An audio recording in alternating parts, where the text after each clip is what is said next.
Hurt in a car? Call our sponsor, William Matar. 844-444-4444. With a focus on motor vehicle accidents, the team at William Matar has handled thousands of cases like yours. Let them help you get the money you deserve after a motor vehicle accident. Rideshare, truck, motorcycle, car, only call William Matar. 844-444-4444.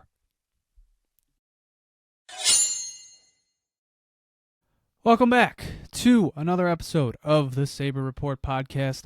My name is Jonah. And I'm JP. And check the time. It's about 9:15 on a Sunday night. About 24 hours ago, I would say. Probably closer to 25 hours ago. I think this was looking like a bit of a different episode. I think we're in a bit of a weird space right now. Yeah, I think halfway through the game, I texted you and Christian, and I said, I'm getting to the point where I don't even want to talk about the team anymore. And then one good period later, and now I'm like, okay, yeah, I'll talk about the team. We could go another 3 hours with just Jonah and I if we need to. Yeah, let's try not to do that tonight. I don't know. I is it weird to say? I feel like I'm just. I know I'm becoming the guy that's just like not gonna get excited about anything this season, but a 4-1 comeback against a division rival, where like Tage Thompson just takes over the game, and they come back and they win in overtime. I didn't feel much, and that I feel so dirty for saying that.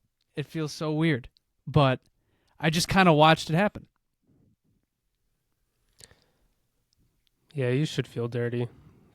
Some of your discourse, I think, it's going to lead to some debate because I think it was fun. It was a fun win, but I don't know. Like, is it like you 24 hours ago? Were you 25 hours ago? Were you ready to give up on this season? And then they came back and you're ready to give it another shot? I don't know.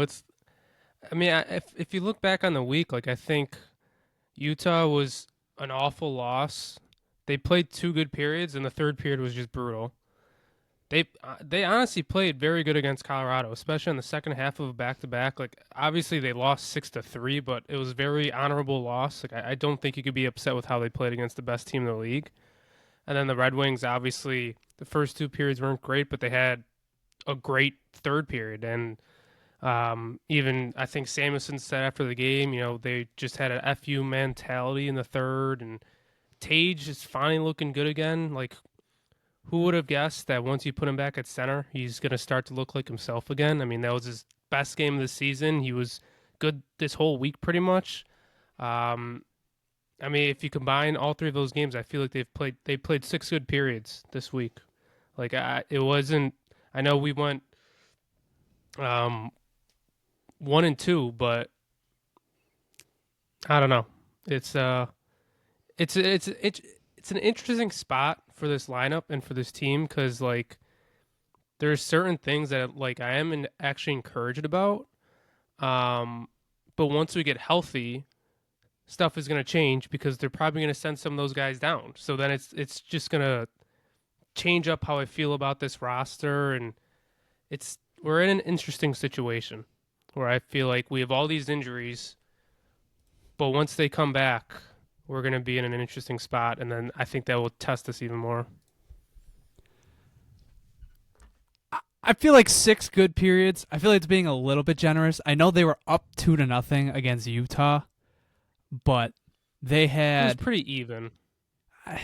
I would say Utah was the better team, but it wasn't. It was more even than they had one line going, and even then, it was more like they had 2 players going that whole game. I don't know. Numbers come out to be pretty even, but obviously the third period was pretty brutal. It was Colten Ellis' first bad period as a Sabre. Because, up until then, he had 5 very good periods. But then, obviously, he was one of the main reasons we lost that game. It's just You're right.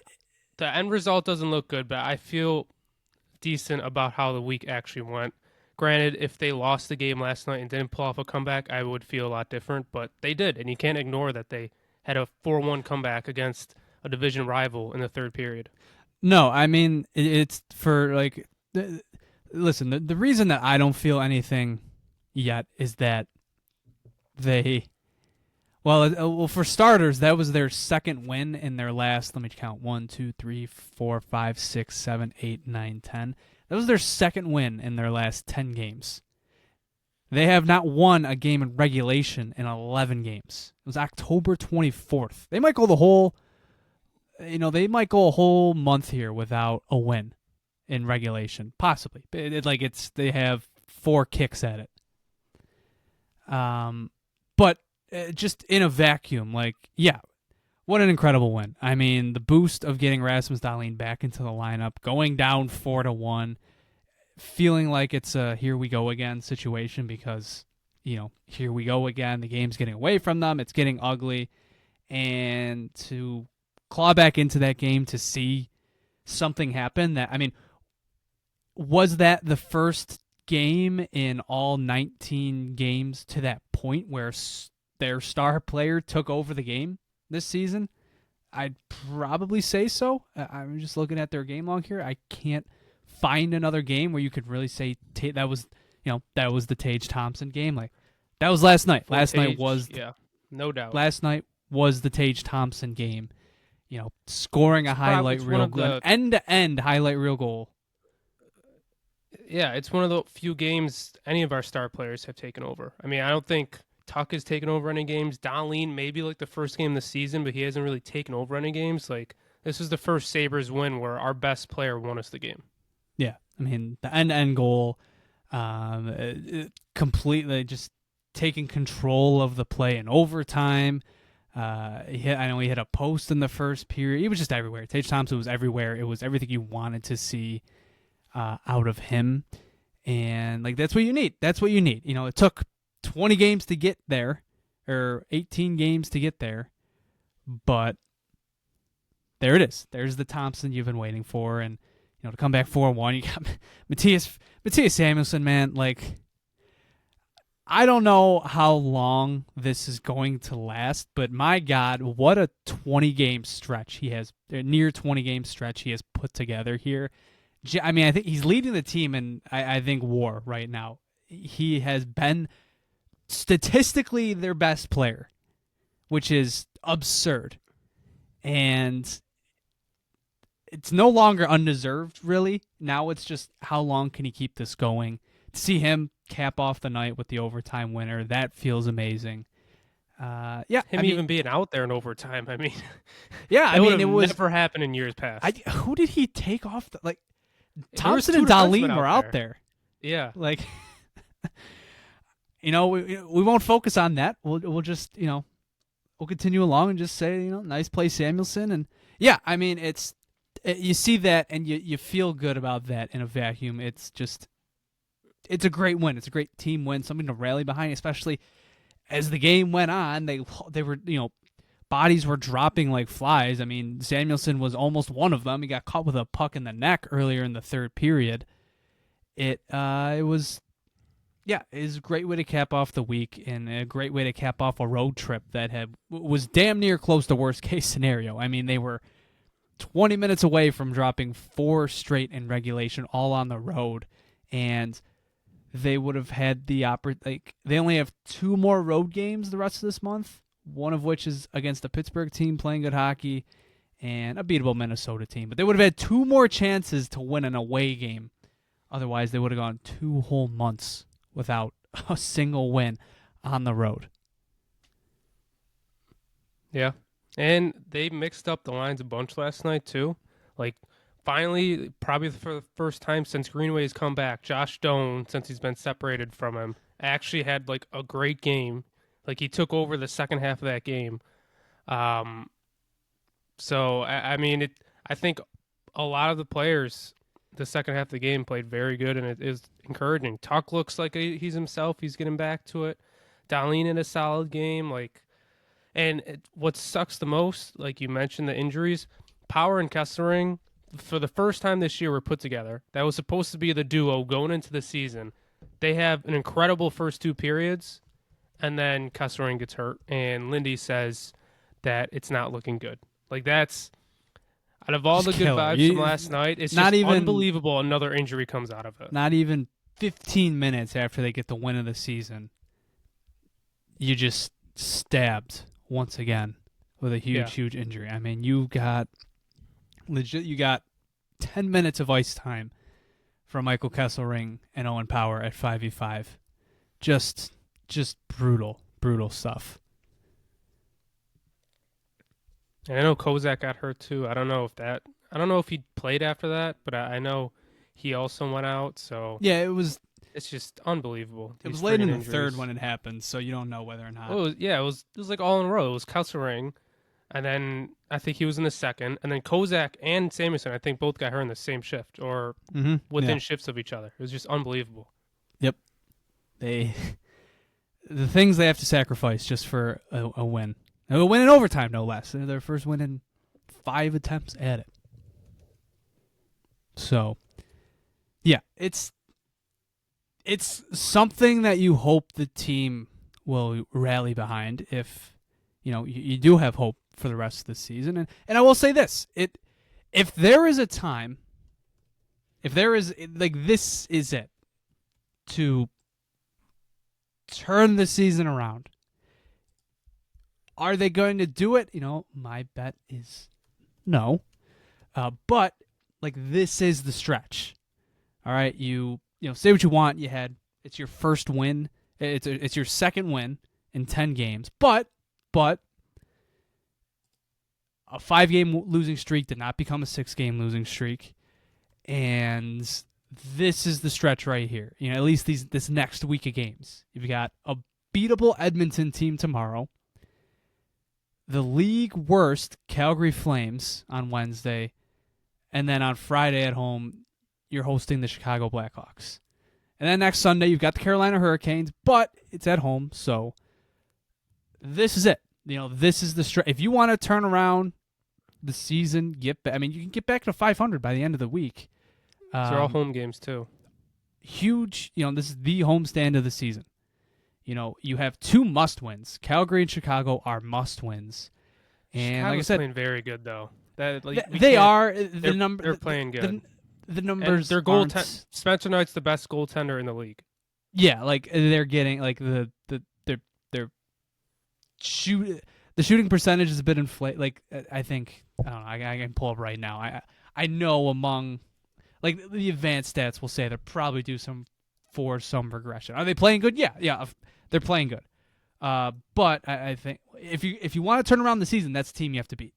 It is. I agree. And plus, I don't know. I feel like we've been on the advantageous side of this a lot at the beginning of the season.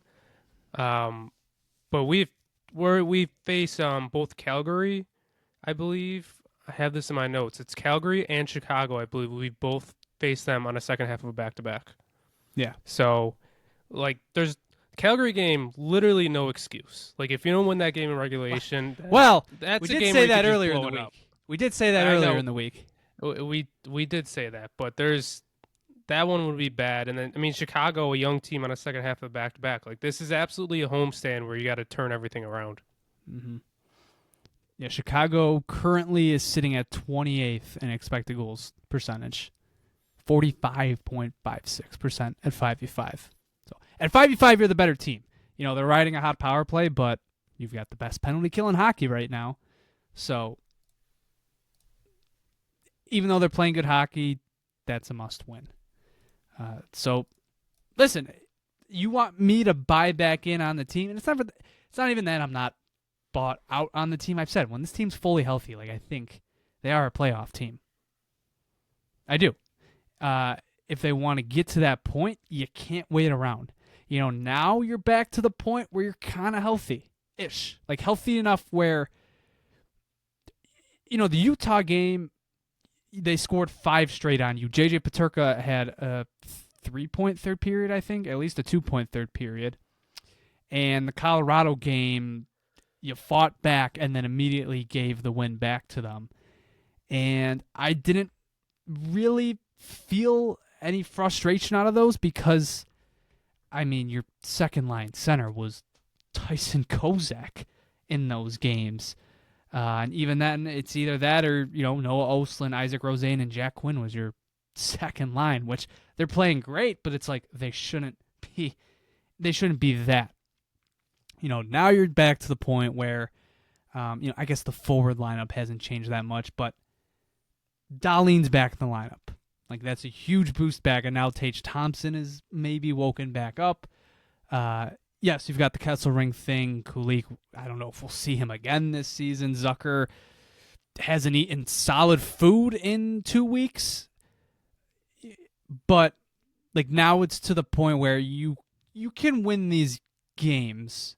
They don't have to be convincing. They don't have to be, I don't expect them to outplay Edmonton for 60 minutes on Monday. But now I think we're at the point where if they lose a game, I'm not just going to throw my hands up and go, well, injuries. It's, well, yeah, but, your best players are healthy for the most part now.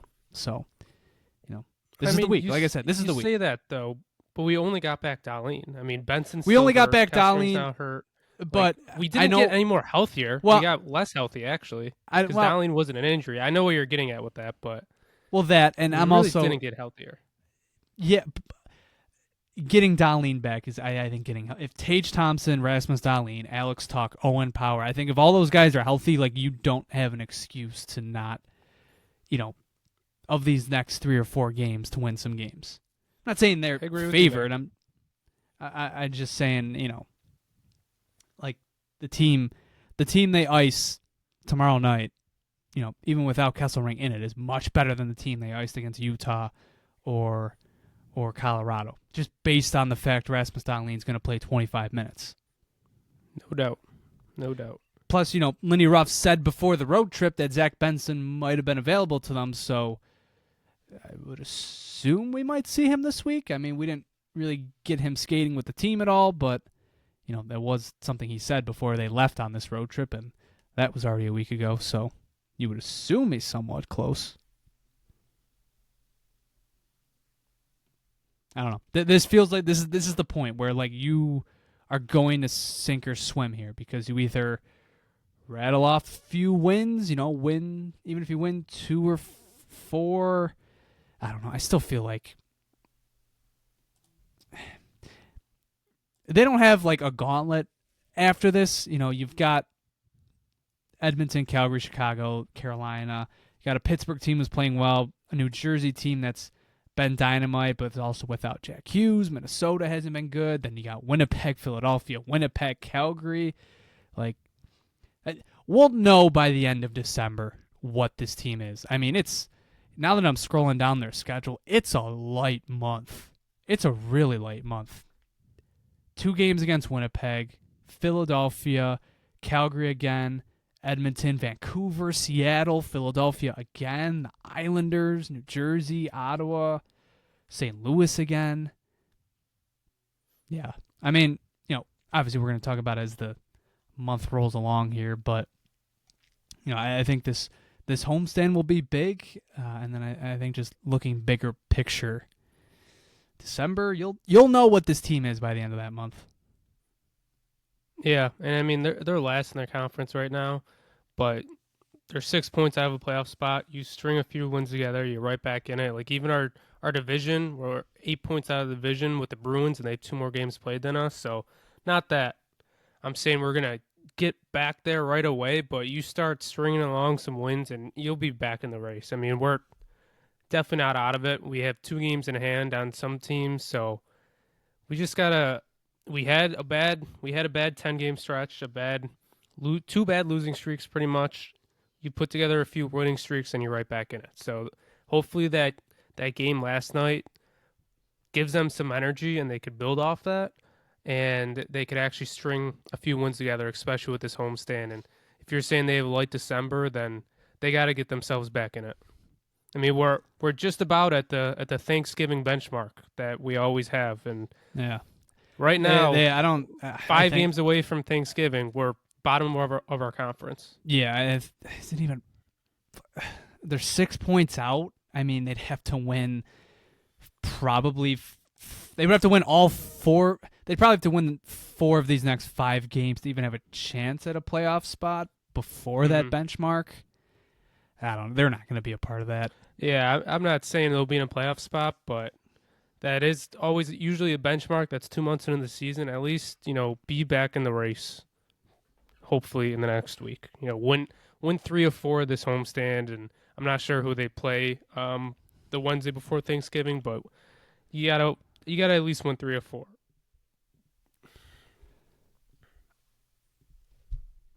Let's say this homestand doesn't go well. What would have to happen this week to get you more onto my side? Should I explain what my side is? Well, you can explain to the listeners what your side is. I know what it is. Yeah, I mean, I will say I have thought about your side. I thought about it a lot earlier this week. I'm not there yet, but I've definitely thought about the ramifications of if this keeps going bad and what's going to happen. For anybody that's been listening, even if you listen to the last episode, the last few episodes, I'm quickly coming terms with the fact that I don't really see the end point. Like, I'm trying to look past this season, trying to think longer term, and this could be somebody's first time listening in. If it is, hey, welcome to the show. We're pretty miserable, as you can tell. This has been a very eye-opening stretch, because also, like, it should be stated, like, the 2 wins in these last 10 games are a lot of it's not their fault. A lot of it's not their fault. These last few games, you had no Rasmus Dahlin. You've lost Yuri Kulik to a blood clot. You've lost Josh Norris game 1 to an oblique injury. We still don't know what it is, but I'm guessing it's an oblique injury. You lost Michael Kesselring to start the season. You just lost him again. Zucker has, like I said, Zucker has the Black Plague. Benson hurt something in Boston a few weeks ago. Like, this is beyond worst case, damn near worst case scenario in terms of injuries. I mean, it's incredible. It's November 16th right now for us. November 17th if you're listening to this, or beyond that. It's not their fault. It's just you're beginning to see just how poorly built, maybe not even poorly built this all was, but what had to happen for this team to succeed.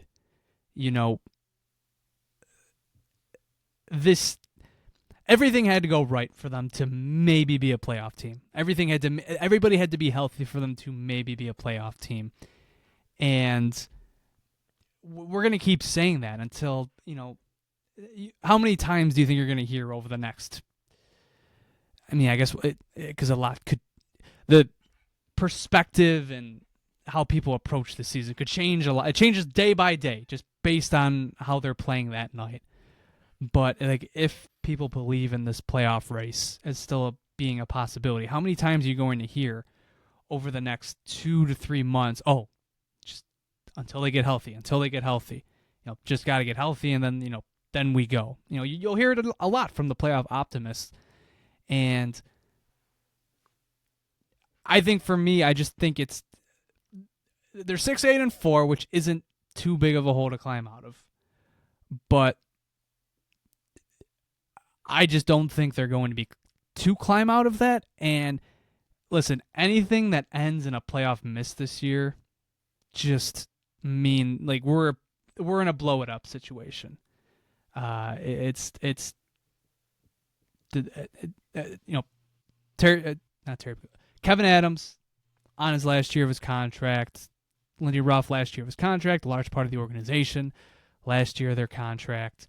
Like, this type of season could not happen this year. Unfortunately, we're kind of to that point where, like, shit's going wrong.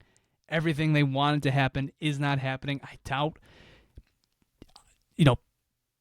day one of training camp, they were pegging Noah Ostlund and Isak Rosen to be playing top 6 minutes in mid-November. I don't think that was the plan. And like I said, not their fault, but that's where we are. And, the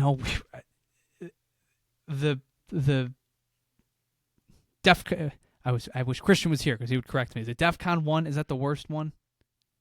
DEFCON 5? No, I think it's higher. DEFCON 5. Okay, DEFCON 5. Like that scenario, like I said, like if they lose that game, even if it ends 4-3, I think even if they lose in overtime, it just changes the perspective on everything. And this long rambling that I'm going on about is I just don't see them succeeding at what they're setting out to do. I don't. I don't see it. I think if they were healthy, I think they could do it. But now they're not healthy. It's bringing to the forefront conversations that they're probably going to have. We're going to get into the Alex Tuch conversation. Adrian Kempe just signed for $10.6 million per season for the next 8 years. And that's the closest comparable you're going to have for Alex Tuch. And I don't want to do that. I don't. And for me, it goes beyond that. I just think we're kind of reaching the end of this Sabres core.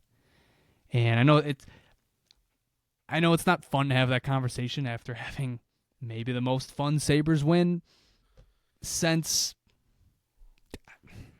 I don't know. Nothing comes to mind immediately. But, it's at the back of my head. I don't want to get caught up by one really, really, really fun win against a team that sucks. The Detroit sucks, dude. Like, they were bad last. I can't believe they blew that game. They were in complete control. And totally just let that game, slip out of their hands. John Gibson, it was beyond awful last night. Beyond awful. And yeah, I'm just taking this moment to, kind of take a victory lap on the Holy Eyes are playing thing. But, one really fun win against a horrible team is not going to change my mind and all that. And to get back to the original point, I'm ready to blow it up. I'm ready to blow everything up. If it starts with the GM, even after the reason I didn't feel anything about that win is because I was so set that maybe we were going to get changes after that. Because that game looked like it was going to turn ugly. And they were about to lose 6 straight, 5 straight in regulation, the 6th of which against Detroit after getting their captain back. It was this close to showing you nothing had changed even though he was back. And I guess in the back of my mind, I thought maybe, just maybe, they were finally going to make that change. And, clearly the win is going to buy them a little bit of time, maybe more, depending on how many games they win after this. But, I'm ready to say goodbye to a lot of this. I just think they're in too deep here, and they just, I'm ready for.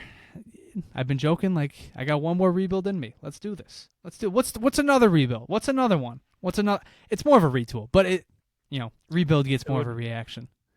But it starts with getting rid of Alex Tuch. Getting rid. It sounds like we're punishing him for being awful. It's more so this isn't. It's just signing him for 8 years just is not a good idea, and how. This next week, next time we'll record will be, all 4 of these games will be played. What does this next week have to look like for you to get you onto my team, on my side? We'll call it the dark side.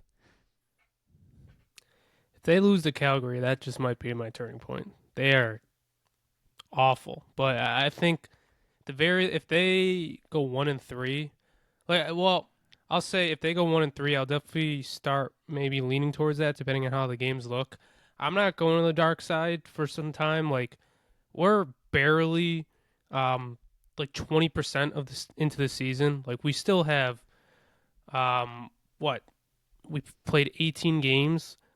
We still have 64 games left. It's obviously it's not going according to plan yet, mainly because of injuries. When we were healthy, we were playing very good. There's a lot of encouraging developments, I feel like.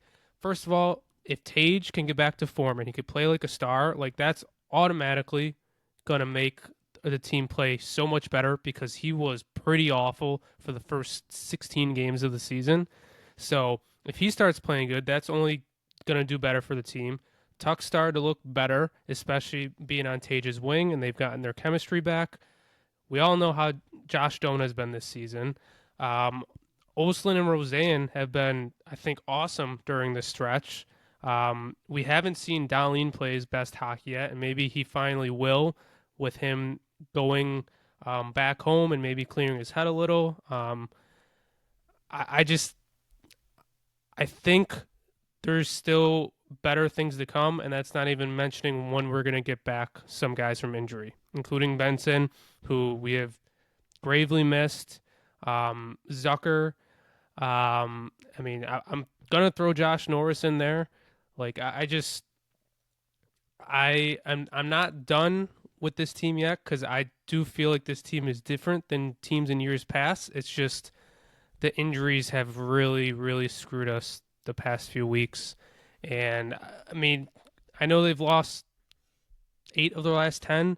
They have 8 points in their last 20 points. So, like, that's still not great. But considering we still have lost 8 games in our last 10, considering we almost had 50% of those points, like, I think if they start to play better, and I'm not out on them yet. I think they can still turn this thing around for many of the points mentioned. The only thing I will say, other than injuries that's going against me, is I think the goaltending is kind of coming back to earth, or at least Alex Lyon is. I mean, Ellis and UPL are just there, but Lyon's kind of coming back to earth, so you're definitely not getting as good as goaltending as you were earlier in the season. But I'm not done with this team yet. I have thought through the scenario a lot if we do blow it up. But I'm not there yet. Maybe, getting into December, like you said, then maybe I can start to lean there more, because then the discussion might actually ramp up, especially with Kempe finally signing and Nietzsche's signing last week. Like, you would imagine if the Sabres were to get this extension done, it probably would be soon. All right. I'll be waiting for you. There's room on the train. I don't want to sound arrogant about it, but it's an inevitability in my opinion. It's coming whether you like it or not. But you're probably right, but I'm not there yet. You're sipping the hopium. Yeah. Yep, and you just said it twice, so. Mm-hmm. We interrupt this episode of the Sabre Report podcast to tell you about our sponsor, William Mattar. Hurt in a car? Call our sponsor, William Mattar. 844-444-4444. With a focus on motor vehicle accidents, the team at William Mattar has handled thousands of cases like yours. Let them help you get the money you deserve after a motor vehicle accident. Rideshare, truck, motorcycle, car, only. Call William Mattar. 844-444-4444. All right. Well, on that note, I mean, we can touch more on let's touch a little bit more on like what is going right for this team. Let's talk about the young guns. So Noah Ostlund and Isak Rosen have been so good for them. I mean, just to say the least, for two guys that were not on this opening night roster, I don't think. In Isak Rosen's case, I mean, this whole stretch has been so vindicating because, like, I wouldn't even consider myself a huge, like, truther. I just wanted to see the guy get a shot in a spot where he was getting more than 9 minutes of ice time per night. And now they finally do that. And they don't just do that. They kind of give him the keys. They give him the keys to the wagon because he has been basically getting top 6 minutes. And he's on the first power play unit, like night in and night out. And it looks really, really good. He looks like he belongs. The numbers aren't like incredibly dominating. But it's hard to watch both of these players and not come away with, yeah, they shouldn't leave the lineup for the rest of this, like the rest of the season. They should not leave the lineup for the rest of the season. They should not be sent down for the rest unless it just, turns on a dime and gets so unbearably bad. But you can't look at me and say that these players are,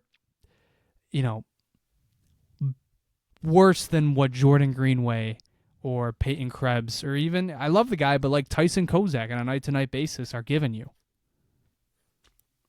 I agree completely. I mean, Rosén has 5 points in 7 games. Like, he's putting up the production too. Like, it's not even just he looks good out there. He is playing good. I mean, he had, didn't he have 2 goals the other night? Like, he's playing very good. I think especially for Ostlund, this is impressive because obviously this is his second stint with us this year already. And his first stint was short and it wasn't anything too impressive. Like, I think we were all like, yeah, he was fine, but like, yeah, it's probably best for him to go back down. But since he's been back up, especially with Rosén on his wing, I mean, he's been great. I mean, the number of production isn't there yet. He has 3 points in 10 games, but it's the eye test is certainly showing. And especially with whoever's on that line. I mean, Quinn was on that line for a while, and he looked very good. I think they did switch it up last night. I forget exactly who they put on that line. But I agree completely. That's one of the things I've been thinking about this past week is when we get healthy, and that means Benson's back, that means Zucker, and I'll even throw Josh Norris in there eventually. What will they do with this lineup? Like, who's going to get sent down? Who's going to be the scratch? Because I don't think you can take those two out of the lineup no matter what. Like, they're just playing so good. Of course, that could change, in a week or two. But with how they're playing right now, they are a great third line once you're healthy, and you just have to make decisions on other forwards. I mean, Jordan Greenway's he's been awful. That fourth line's been solid, but like, you can move guys down there, like you can take guys off. Malenstein has just been like, I think fine. one Krebs player been on that fine. line has been great, and it's like the guy you'd least expect. Yeah, and probably the guy who would be most likely to get sent down other than 2 of the other young kids. Right, like there's a real possibility when you get, even when you get Benson, like just the influx of Benson, Zucker, and like Danforth. Yeah. Is that going to be enough to push Ostlund, Rosén, and Dunn, not just out of the lineup, but is that going to be enough to push them back to Rochester? I think it probably will, but it shouldn't. Like, I feel like one or 2 of them are like guaranteed goners. Probably. Which makes your team worse. That makes your team worse. Exactly. That's where I've been thinking. I'm like, they're going to do this because of NHL contracts, and they could send those guys down, but they shouldn't. It would make them worse. Like, make some decisions on these other guys. Waive someone. Like, it is what it is. If you really want to turn the season around, those 2 have been awesome.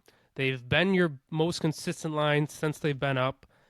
The power play, actually, when they're actually set up, now, of course, they still can't get it set up, but since those 2 have more of Amerks presence, of course it's better because anytime an Amerks player is brought up on a Seth Appert's power play, they look infinitely better because they're not under his influence yet.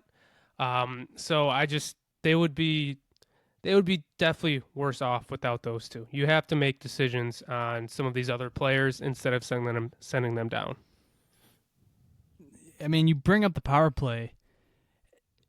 It's so refreshing to have, not just one, but 2 guys whose first instinct is to not just blindlessly shoot the puck at the net. I mean, if you genuinely think, let's go back 4 years, like post Eichel, how many guys have they had on the first unit whose first instinct was to not shoot the puck immediately? Like, you think about just going back, you got Thompson, Olofsson, Alex Tuch, Dylan Cousins, Jeff Skinner, JJ Peterka. There are like a handful of guys. I think of Casey Middlestat. I think of, recently Zach Benson and Josh Doan.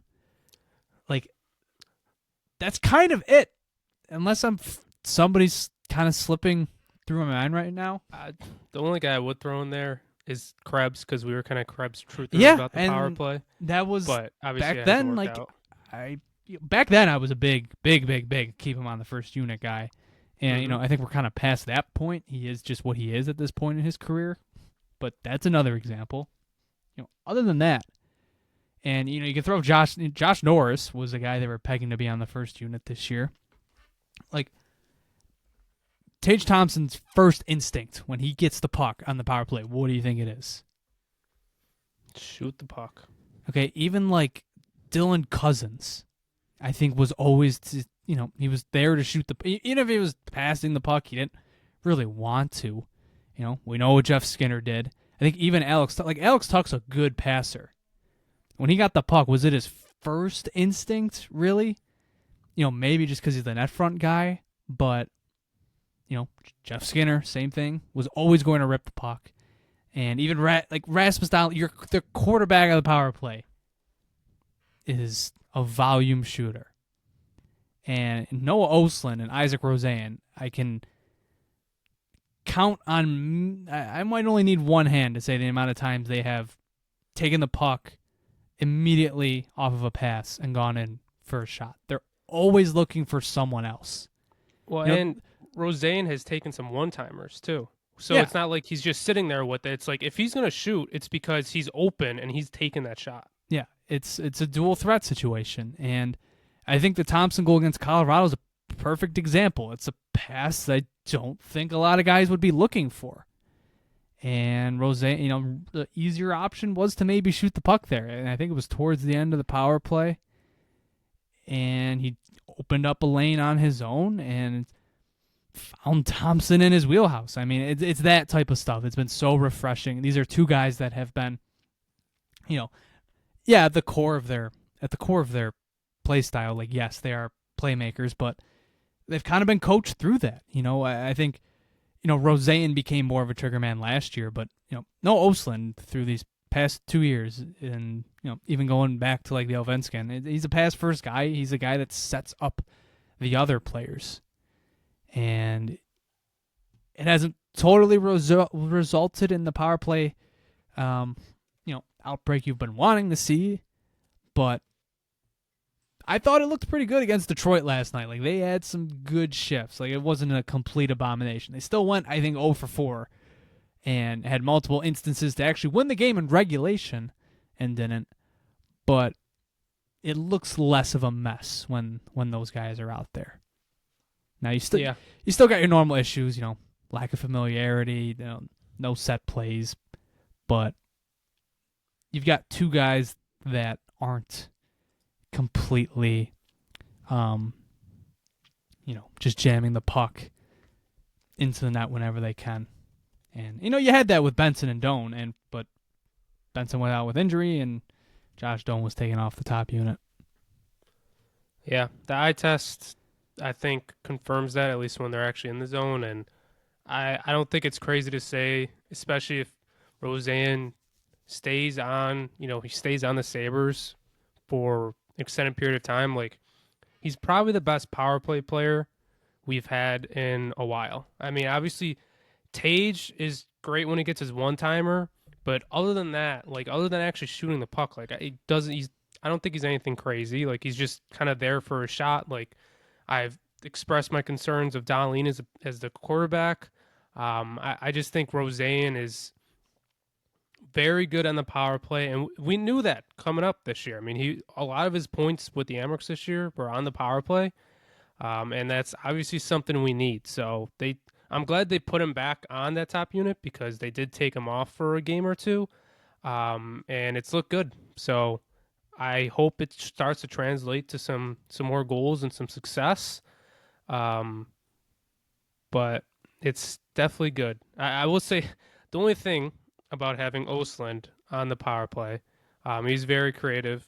Obviously, faceoffs are very important when it comes to like power plays and getting puck possession, especially when you're the Sabres and you can't break the puck into the zone on the power play. I just checked. I thought it was going to be a little better. Ostlund is sitting at a 23% face-off win rate. So that's the only thing against, because I was expecting it to maybe be 35, 40%. 23% is crazy. That's pretty rough. Yeah, I mean, obviously he's young. Obviously he's not as strong as a lot of these other guys. So I understand the reason, but as being probably one of your best players, especially one of your better centers recently, that's definitely not something to. It's something that needs to improve on at the very least. I'm actually trying to find like rankings of face-off percentages, because obviously I would put like a minimum face-off percentage, face-offs taken, but he's got to be like bottom of the league. Yeah, I'm curious to see. Having trouble finding it on the AHL website what he was rocking down there. Doesn't look like they have it listed. But yeah, 20. In the 20s is pretty rough. But hard to really complain at all about Ostlund and Rosén. And like, God, that would infuriate me so much if there's a game, like I genuinely don't think, like, why even send them down? And like, even Ostlund, what does he have to gain in the AHL at this point? What? I mean, I was thinking about this today because we have this conversation every year, and I've fallen into this cycle myself where it's just like, youth is bad. Like, just having it is bad. I mean, how many times in the last few years have we said, hey, they need to come in, bring in some older talent, and, raise the average age of the team. And by like game, like a game whatever, like someone else has come in and replaced their spot, or like a rookie has found their way into the lineup. You've got two examples this year. Last year, Yuri Kulik and Tyson Kozak both did the same by this point last year. The year before that, Zach Benson, people criticized that. Well, guess what? An 18-year-old came in and took on a middle six role and performed. And the year before that was the influx of Quinn, Peterka, Krebs, and Power all at once. Like, this is like an every year thing with them. And, continually, like last year, you could have, while the season was falling apart, like maybe, just maybe, it wasn't the worst idea to have Noah Ostlund on the roster instead of like Sam Lafferty. Or at the very least, Isak Rosen, who was already in like his D+4 season. Like, that's just the infuriating thing. Like, Ostlund, you can at least say he's been on the development track that he was destined to be on. The one that was laid out for him from day one. Isak Rosen has been... Rosén could have done this for the last 3 years, counting this year. Him and Kulik made their NHL debuts in 2023. And like I said, I don't think Rosén averaged more than 9 minutes of ice time in the 7 or 8 games he got that season. It's kind of ridiculous that it's taken this long for this to happen. And, for a team that has its budget questions, like, you could have had this. You could have known this last year, and instead you tied up, $4 million in Jordan Greenway, for example. An expense that probably wasn't worth it in the end. He definitely was not playing this bad last year. I actually quite liked him last year. But now we're to the point, like, I'm watching Brett Murray out there. That's what it feels like watching him right now. For anybody that knows me, I was not a fan of Brett Murray as an NHL player. He's been very bad. I mean, he's one of the guys where I think if you were to make a decision or start, once we get healthy, who's going to be our 13, 14 forward? Like, I honestly think Greenway's been our worst forward since he's been back. Like, I don't think you can make an argument for any of the fourth liners to not be in the lineup over him. So I agree. I mean, and Rosén, he was put up MVP numbers last year in the AHL. Yeah. Like, there is no reason for him to be down there, especially when the season was over with and they didn't call him up. Like, that was just, there's no excuse to do that. There is no reason. I mean, Ostlund, like last year, it was his first full year with the Emergence. So understand that. It was Rosén's third year, and he's putting up MVP numbers, and it's astounding. And now he's up here, and he's looking very good. Like, surprise, surprise. Like, I'm glad they're finally giving him a chance, and I'm glad he's playing good. Like, he definitely feels. I feel happy for him because he was one of the guys who's probably projected to just rot down there at the start of the season, and unfortunately injuries happened, but he's certainly taken advantage of it, and I hope he runs away with it.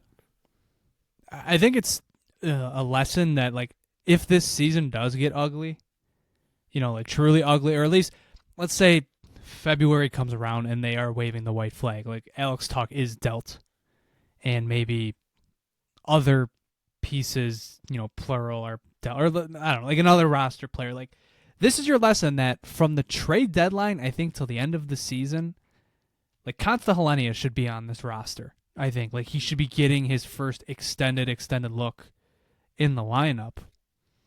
And like, it goes to show you don't they don't need to wait 2 to 3 to 4 years for this. Zach Benson is an example of that. Tyson Kozak was an example of that. Rosén is genuinely doing nothing that he could not have done 2 or 3 years ago. And Ostlund is doing this in his second year in North America. Yeah, it's just finding about what you have in these players. Like, no doubt some of these guys still have to develop. Like, Benson needs to add a scoring touch. But seeing him play these last 2 years, you could see why he's been in this lineup and what he can develop into. I mean, he's a point per game so far this season. He was taking shifts on the fourth line for a period last year. Like, he was with Lafferty and I think it was Malenstein. Like, yep. It's you bring these guys up, you find out what they have. Like Rosén, he's playing great. Look, he's not going to be a top 6, solution, but he's looking to be a very good middle 6 player, a great complementary player. Like, our power play sucks. He's a very good power play player, and we've known that for years now. I mean, even when Kulich was back down there, Kulich and Rosén on the power play was like a given for Rosén to pass him the puck and for a one-time goal. Like, he's just a great complementary player. He reminds me of a more well-rounded, this Victor Olofsson, like a complementary piece. You're not going to want him to be one of your best players, but if he can go on the power play, get power play points, bring something else to his game, and maybe be a good second or third line player, like, that's all you can ask. Like, he's a good complementary player on this team, and we could have had that at the very least last year. Like, 2 years ago, I know what you're getting at, but definitely last year, there's probably no reason for him not to be up. Yeah, and they kind of took their time with this process. I mean, Rosén didn't get called up till October 31st, and I know that the timeline... They called up quite a few guys before him. Yeah. I mean, Dunn, they've played Mason Gearston a bunch, who's still on this roster, by the way. They called up Ostlund once. They called up Ostlund a second time. Like, they sent him back down at one point. Yep. Ostlund. And I'm trying to... He was sent back down on... what was it? Where is he? He was loaned back to Rochester on October 30th. And that was in the midst of their 3-game losing streak. He got sent down the day. Kozak came back, right? Probably, but Benson went down. Benson went down that night, and they didn't call Ostlund back up until they put Zucker on IR, like half a week later. Like, and then he came in, what? Hold on, let me check this. Yeah, Ostlund came up on November 4th. That was the night he scored his first NHL goal. Oh, yeah. That was the line. That was the only good line that night, those two. Yep. Their first game up. I mean, just... That's why these past few years, the conversation's obviously been this team's so young, they need to bring in some vets. It's never fazed me because half the time the younger players you're bringing up are just better. Is it like genuinely? Is it half the time? It's probably not. It's probably most of the time. Like, to be honest, that the young players are better overall. No doubt they'll make rookie mistakes. Okay, but that comes with it. The upside is worth more than those mistakes that are going to happen. I mean, I'm trying to think of examples of, like, what are the oldest players that have thrived on the Sabres, like, after being acquired? You know, you got Zucker last year. I guess Skinner towards the end. Aside from that, who else? Anybody they brought in? Was Eric Johnson better than, you know? No. X amount. He wasn't better than anybody down there. I actually cannot think of another one other than Zucker. I mean, look what happened. I mean, genuinely, look at what happened last year with Sam Lafferty. You know, Lindy Ruff identified like 20 games into the season, Tyson Kozak was better than him. You know? Yeah. And it's a testament to your own development. Like, you trust your own development model. And we have to include Josh Dunn in this conversation too, because yeah, right. Like, this is not some scrub. This is not some guy they signed like this summer that they called upon, like Yurtsin. You know, he's not even that old. I mean, you kind of. I mean, he's not young, but it's like this is a guy 26. He's been a part of Rochester for 2 seasons now, I believe. Yeah, I'm checking. Like, he's been with the team since. 2 seasons now. Two seasons, and I think last year was like the big breakout, sort of. 29 points under Leon. Yeah, I mean, I even when they brought him up, I honestly did not expect much, but he's been about all you can ask of a fourth liner. Like, he's 1 point, he's 1 goal, but he just looks good out there, and that fourth line's actually been pretty decent, probably in main part because of him. Yeah. I mean, there's just genuinely, does Jordan Greenway give you more than him right now? I don't know. Like, I guess he gives you penalty kill a little bit. That's the only thing I could give Greenway right now. I don't know.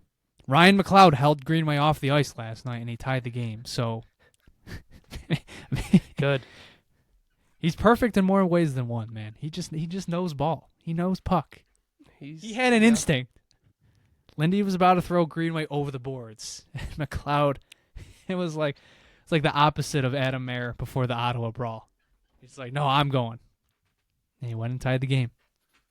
I will say, if there's 2 players in a specific situation where they should have free reign to do whatever they want and go out whenever they want, it's McLeod and Tuch on the penalty kill.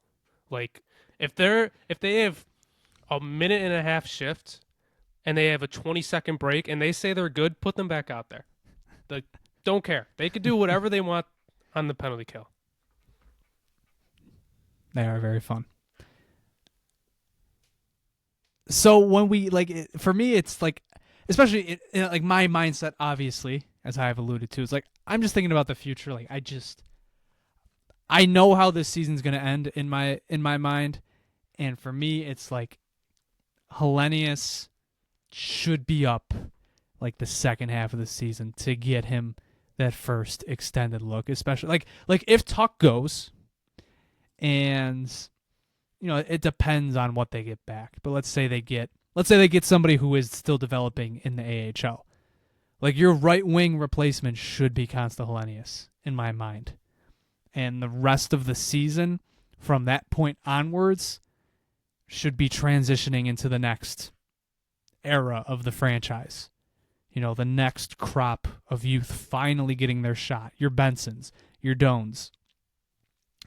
You got your Benson, your Doan, your Ostlund, your Rosén, your Hellenius, your I feel like I'm forgetting a name, but that entire crop, and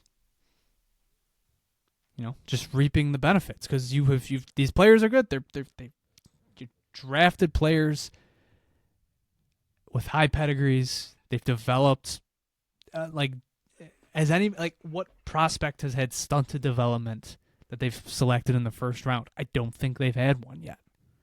Ryan Johnson. They didn't draft him though, so. Well, I guess yeah. I know what you mean. Yeah, he's like the last first round guy that. Yeah. Unless I'm forgetting someone. I mean, I guess Quinn a little bit, but injury stuff. I even think right now, bringing up Hellenius, like, what if Kozak, like, is injured? Like, we've well, no this idea, goes back like this, and it goes back to. I didn't mean to cut you off, but like if you want to win, like if you believe this season still has legs to it, it just supports that idea even more. Because look at what you're getting from these guys. I know not everybody can get top 9 minutes, but at least give it a shot. Like your next, like if Kozak goes down and Benson, Zucker, if they're not ready yet, like, are you gonna throw Geertsen in the lineup? Is that where we're still at? Well, that is once they have to make a decision. Like Geertsen should definitely be the first guy to go down. Like then you could just healthy scratch someone else. But yeah, I mean, Kozak, like we've know it. He could be completely fine. So maybe I'm speaking out of nothing. But I will say, I said this to Jonah maybe a few weeks ago. Is like Kozak is kind of becoming someone who's going to be known as injury prone. He's been injured quite a bit. So I'm just saying, like, if we have another injury to our center spine, even if it's not Kozak, like even if McLeod goes out a few games, even though I guess he's not playing center right now, but I feel like if you have one more injury to your center spine, even Krebs, I'll throw Krebs in there. Like, Hellenius should probably be up. Like, give him a chance, see who could it do. He's got 12 points in 16 games right now with the Emergence. Like, I'm surprised he wasn't the guy brought up instead of Ostlund for this, Ostlund's second time around, considering he didn't do much his first time around this year. Yeah. And this goes in. We're talking about this team right now and hopefully playing better. At least that's how I'm talking and how they've been very good. This conversation obviously goes along with what you want to, looking towards the future. Get to know what these guys are. And if it's also a very season, Go ahead. No, you go ahead. You go ahead. If the whole season, like Rosén tails off, then at least like what you have. Like if this is just a few good weeks, like and I said this when everybody first went down, or at least because Norris went down, and I don't know. I think other players went down in like quick succession. Like it's an easy way to buy goodwill from the fan base. Like it's just easy. Like it's easier to watch. It's easier to watch this team lose. Like that Utah became infinitely more stomachable because I got to watch Isak Rosen bury 2 goals. I got to watch him and Ostlund combine for, I don't know, maybe their prettiest goal of the season. I mean, I guess up until Thompson's last night. But I get to watch that on a nightly basis. Like I get to see the flashes. It's fun. It's much more fun than to watch.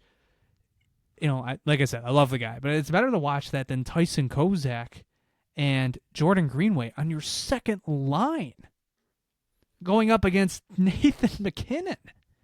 Yeah. I mean, it's Kozak, it's funny. We're throwing him into this. It's only because he's being put in an elevator role. Like, well, yeah, he's a great fourth line center, but in the role he's in right now, I agree with you completely. But he's young too. That's the thing. Like he was a rookie last year. Like he's kind of like if you want a fourth line center, like he could be one of the young guys, but he should not be in an elevator role. Like it is not gone good. But you could like Hellenius maybe could. I don't think he's playing center for the Emergence, but he was drafted as one. Like I'm just saying, for the hell of it, like you could throw him there, and like a Greenway Kozak Doan line to just a Greenway Hellenius Doan line just becomes infinitely more interesting and much more fun to watch. I wouldn't want them to do that. I want them to switch around the lines. I mean, this team has 0 centers on the team, and they have got 2 on their top line for some reason. But it really makes Constance just playing embrace. center. What's that? Constance playing center. At least last night he did. He centered Okay, well, there you go. Wahlberg Yeah. and Carson Mayer. Yeah, there you go. I guess I was just thinking back to the preseason. They mostly had him on the wing. But, yeah, I mean, just, embrace the youth movement. If, these injuries do continue to persist, there's no reason. If my point of view, and, I'm thinking, I'm not thinking tank, but I'm thinking, retool. I'm thinking we're going to lose some games. Yeah, bring up the kids. Have them get that experience. And then even if you want to win, yeah, bring up the kids. Half the time, they're your better players. Yep. And if your power play keeps on sucking, just bring up more Amex players because they automatically make the power play better. So, I'm half joking, but I'm half serious. No, I mean, you're legitimately spot on. We joke about it, but it is truly incredible that you watch a power play of half. I would say half even just new players, because even think about when Bowen Byram was on the power play right when he was traded over. Any new players who aren't just think different for an extended period of time. Yeah, and think different. It looks good. Yeah. It's man. Anyway, we've talked about the power play enough times. But yeah. Embrace the youth movement. Just embrace it. Embrace it. Just full on. There's really no drawbacks to it, right now. And yeah, I would argue Colten Ellis is. I know he hasn't played an NHL game yet, but I would feel pretty confident saying I'm sure he can give you more than Jordan Greenway does. I'm sure he can give you more than, like I said, Tyson Kozak, more than he could give you in a top 6 role. It's it does nothing but buy you more goodwill. I do feel like, it's obvious Constance the next guy up. Whenever it does happen, even if it doesn't happen sometime this year, it's obvious he's the next guy up, just because I feel like he was the guy who played the most in the preseason too. It felt like they were really giving him a chance to maybe take over a spot, or they just wanted to see what he had more. But it was one of the interesting storylines. He played their first 5. I know it was at least their first 4 preseason games. He played every preseason game until they sent him down. Yeah, and he looked great, and I would probably say more than half of them. Yeah, it's just, I think that probably means something. They wanted to see what they had in him, and they probably wanted to see if him or Ostlund should be the first guy up when injuries do come, and they went with Ostlund. But I think with how Helenius looked in those games, I don't think he would look out of place, and he would definitely bring more skill to a middle 6 spot than, like you said, Tyson Kozak or obviously Jordan Greenway right now. And it's much different. It's much more different for defense because it's a whole another beast of a position. But, now that Kesselring's out, and whether it's an injury or let's say Dahlin had to step away again, I know they built themselves a crop of left-handed defensemen to pluck from the AHL, but I wouldn't mind seeing what Nikita Novikov can do. I wouldn't mind seeing, your right defenseman depth is non-existent.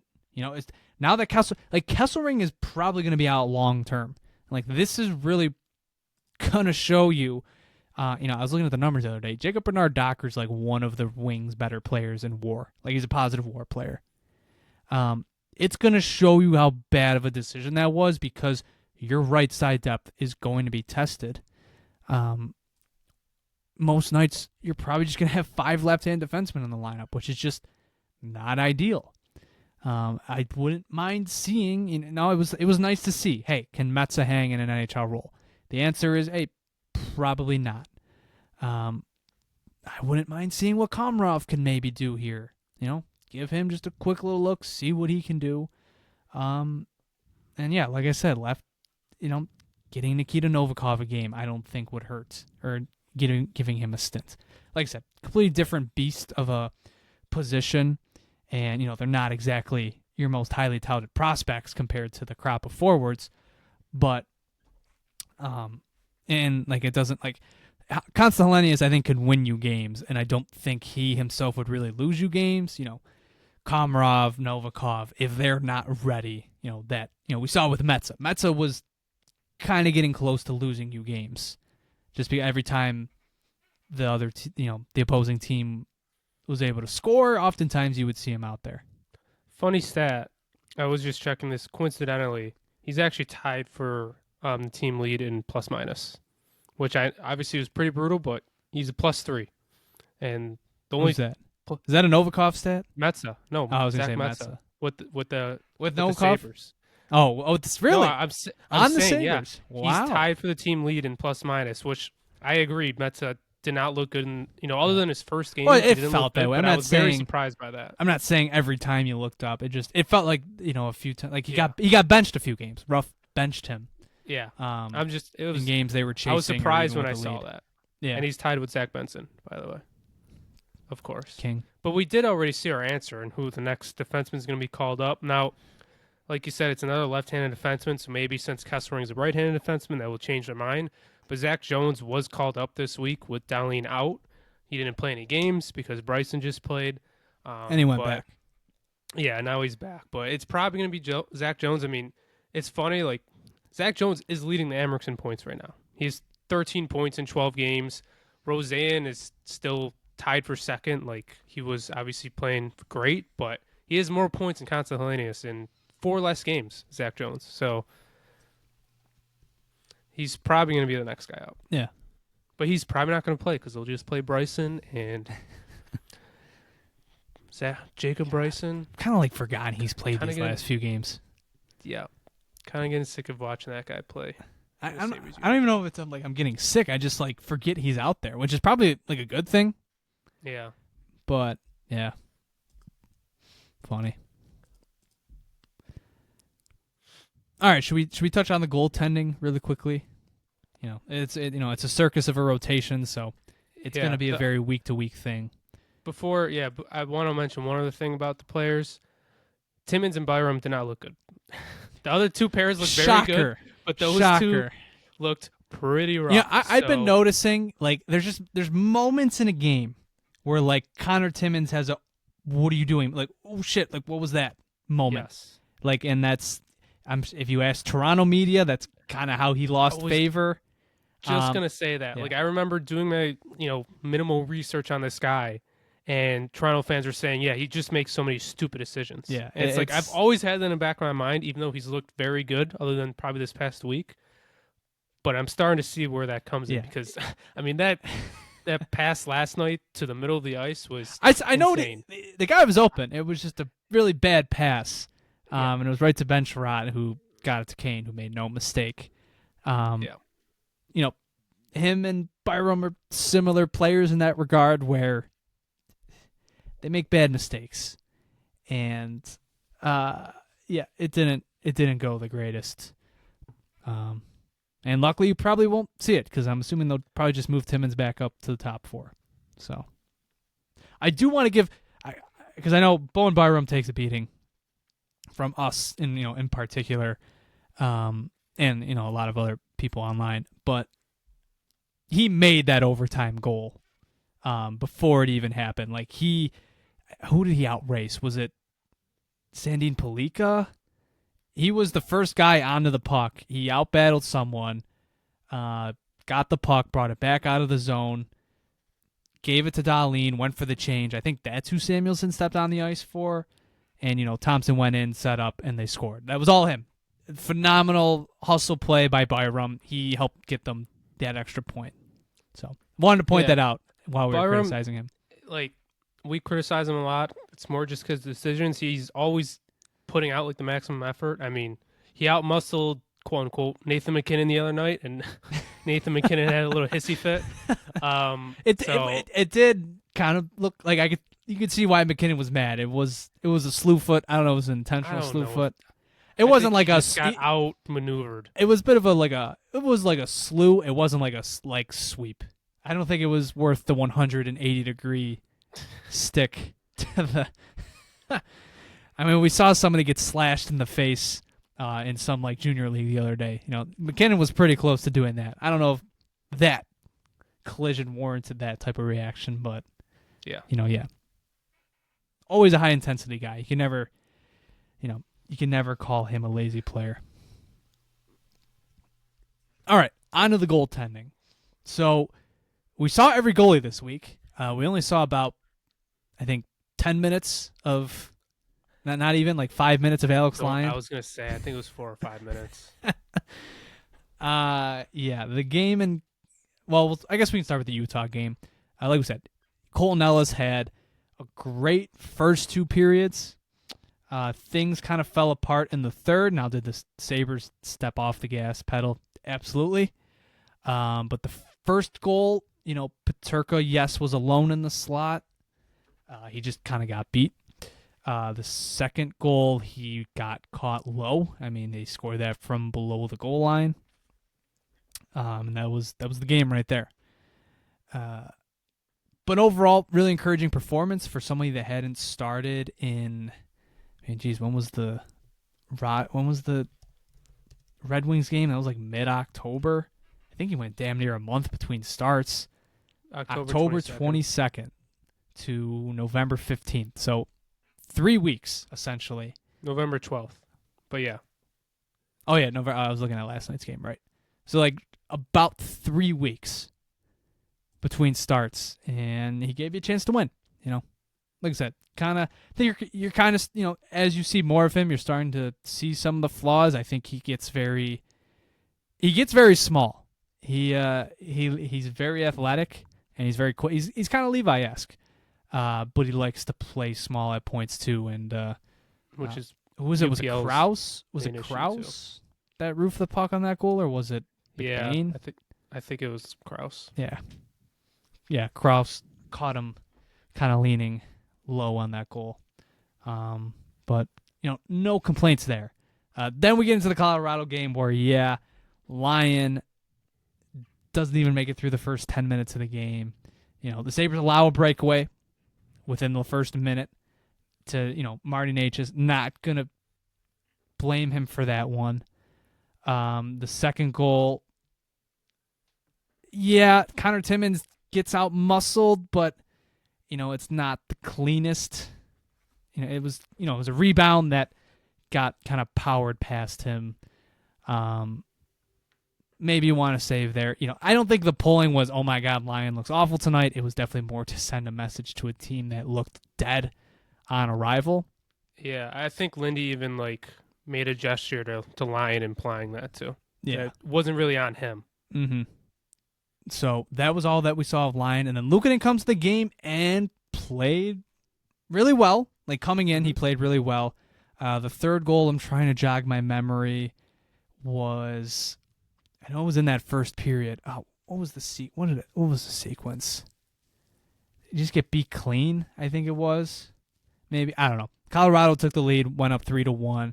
But from there, he settled in, was making saves for them, and they clawed their way back, tied the game, and the next shift, he lets out a shot from the far hash marks from Gavin Brindley. And I know if you watch the replay, the puck kind of rises as it deflects off of power stick, but man, going over the shoulder of your 6'4" goaltender, not a great look. It killed their momentum, and Colorado would kind of coast to the win. They'd get that late one that you also maybe wanted to save there too as well, and that resulted in that 6-3 loss.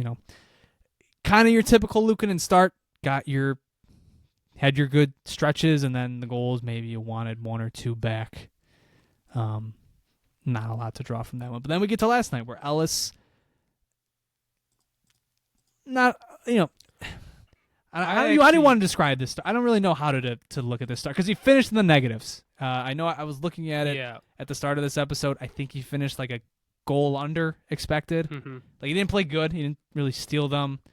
Any saves? I don't know. I think, he didn't let up a goal the second half of the game, which obviously would have been comeback, and I thought he played very good that second half of the game. Honestly, any of the first 3 goals, I can't really put the blame on him. Yeah, the Brinkett goal goes off of Samuelson. Yeah, that's what I mean. There was a goal that went off of Samuelson. The one that was Timmins' bad turnover. That's a backdoor play. He got caught being aggressive, but it's you got to choose one or the other. Yeah, and then I think the Brinkat goal. I think is that who scored the second goal. He made Well, no, the it first was save. the. I'm trying Their to. fourth goal of the game. I'm watching What it was right the now. what was the Oh fourth no, goal? that was the Kane one. Yeah, There because was one where he fouled the guy around the net. Yeah, it was the 4-on-4 goal. The 4-on-4 goal. Oh no, this wasn't the 4-on-4 goal. four on There's four five goal. I guys think out was there. the fourth goal. I don't even. I Yeah, forget. I'm looking at the second goal right now, but we left the guy wide open in front of the net. He fouled and made the initial save with his pad, and then the rebound eventually went in. Like Mhm. I can't really blame any of those 3 goals on him. I can't remember the other goal, but Yeah. the numbers obviously don't show that Maybe he the played well. fourth one. But Like I know Larkin was alone in the slot, but yeah, that one I'll agree with you. maybe just That one he just got beat. The other 3, yeah, I don't think he really got beat. yeah. No, it wasn't a bad start. I just I think like if Luukkonen gives you that start, I think you're getting into can we get a save territory? He finished the goal under expected. Can you save one of those? I guess is like the mentality. But like I think he's shown you enough where like tomorrow night, Connor McDavid's coming to town. Who are you throwing in front of him? They'll probably play. Hey, you could look at it in a few ways. I'll first say I think they'll probably give Lyon the next start, or maybe the game after, just because obviously he's been our best goalie this year. Lindy pulled him, and he implied that it probably wasn't his fault.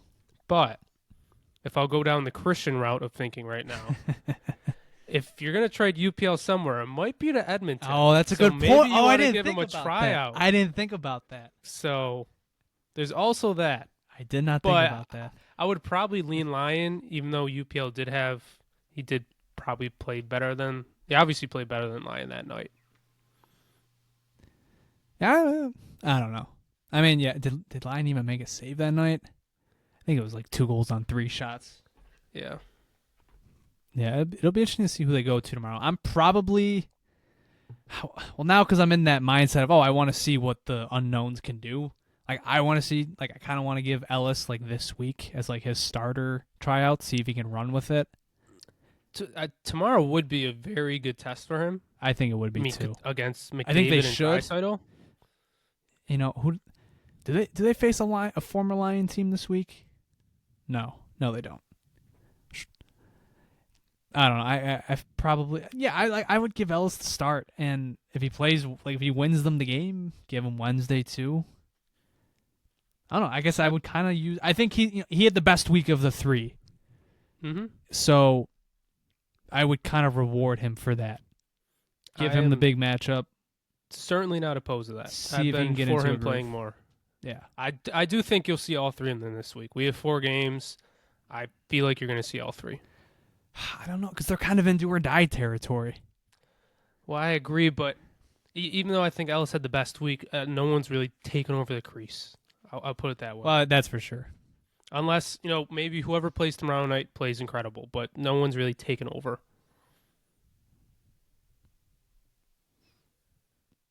Well, I think at the very least Ellis has earned more starts. I don't think he's no longer the number 3, which I think is objectively true because he's earned 2 of the last 3 starts.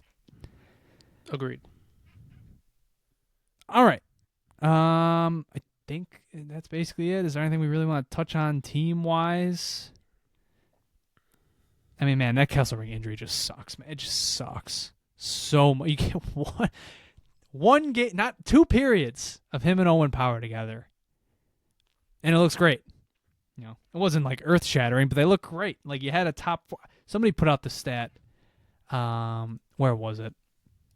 And it kind of ties into the Byram and Timmins conversation. I think I remember who posted it. Just like the distribution of expected goals against. Yeah, this one's from Aaron on Sabres Twitter. The Sabres top 4 at 5v5 tonight. I think this was just actually no, it was for the full game, but obviously you lost. Kesselring halfway through. At 5v5, they're Dahlin Samuelsson and then Power Kesselring. 1.41 expected goals for, 0.67 expected goals against, 2 goals for, 2 goals against. Byram and Timmins, 0.59 expected goals for, 1.1 expected goals against, 1 goal for, 2 goals against. So, that was the vision, sort of. That was the vision coming into this season. At the very least, your second pair was. I don't know if you probably were not pegging Samuelsson to be a top pair defenseman, but here you are. That could have been something like that. Really could have helped them during this. It would have helped them during this stretch to have that together, and taken away before you even know really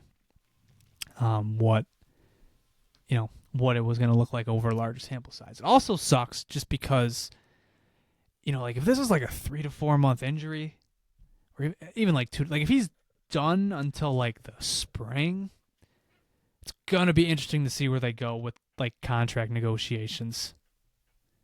Like his full season tryout, it's no longer a full season. It'll be in a really short stint, which is it's like the inverse of what happened in Utah last year, where he got a short stint in the top 4, but then was bumped down the depth chart as like John Marino and Sean Durzi both got healthy. So it's like we're still want to see what he can do in the elevated role, and it just sucks that was taken away from him.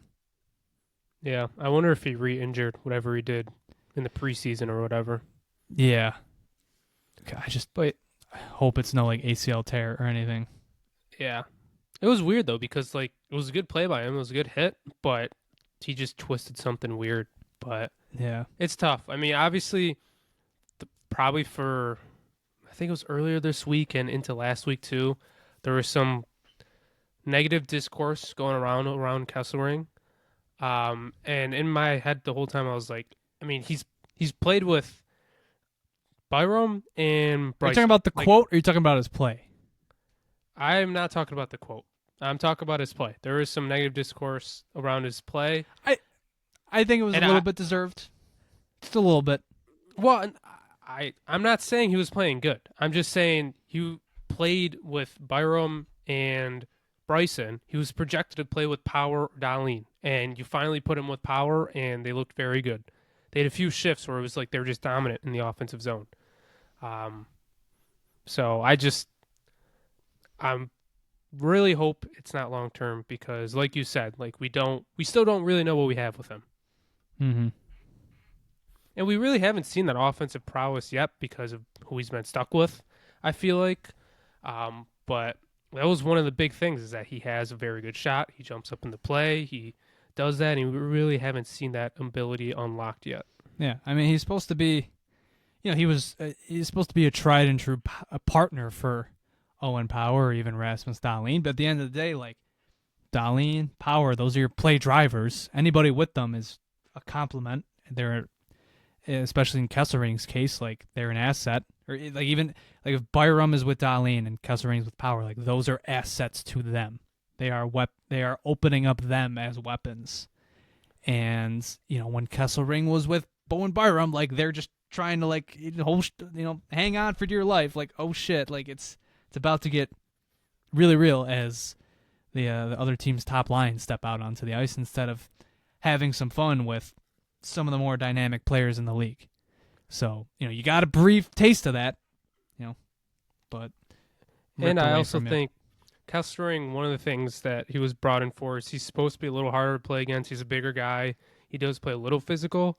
I don't think you really saw that until like last night. He was thrown around the body. And unfortunately, him throwing around the body is what got him hurt. But I think being with Power, and obviously knowing the Power discourse, having Kesselring be that other guy on the other side of him and actually being someone who's hard to play against, like that, just it's what was envisioned, and you only saw that for half a game, basically.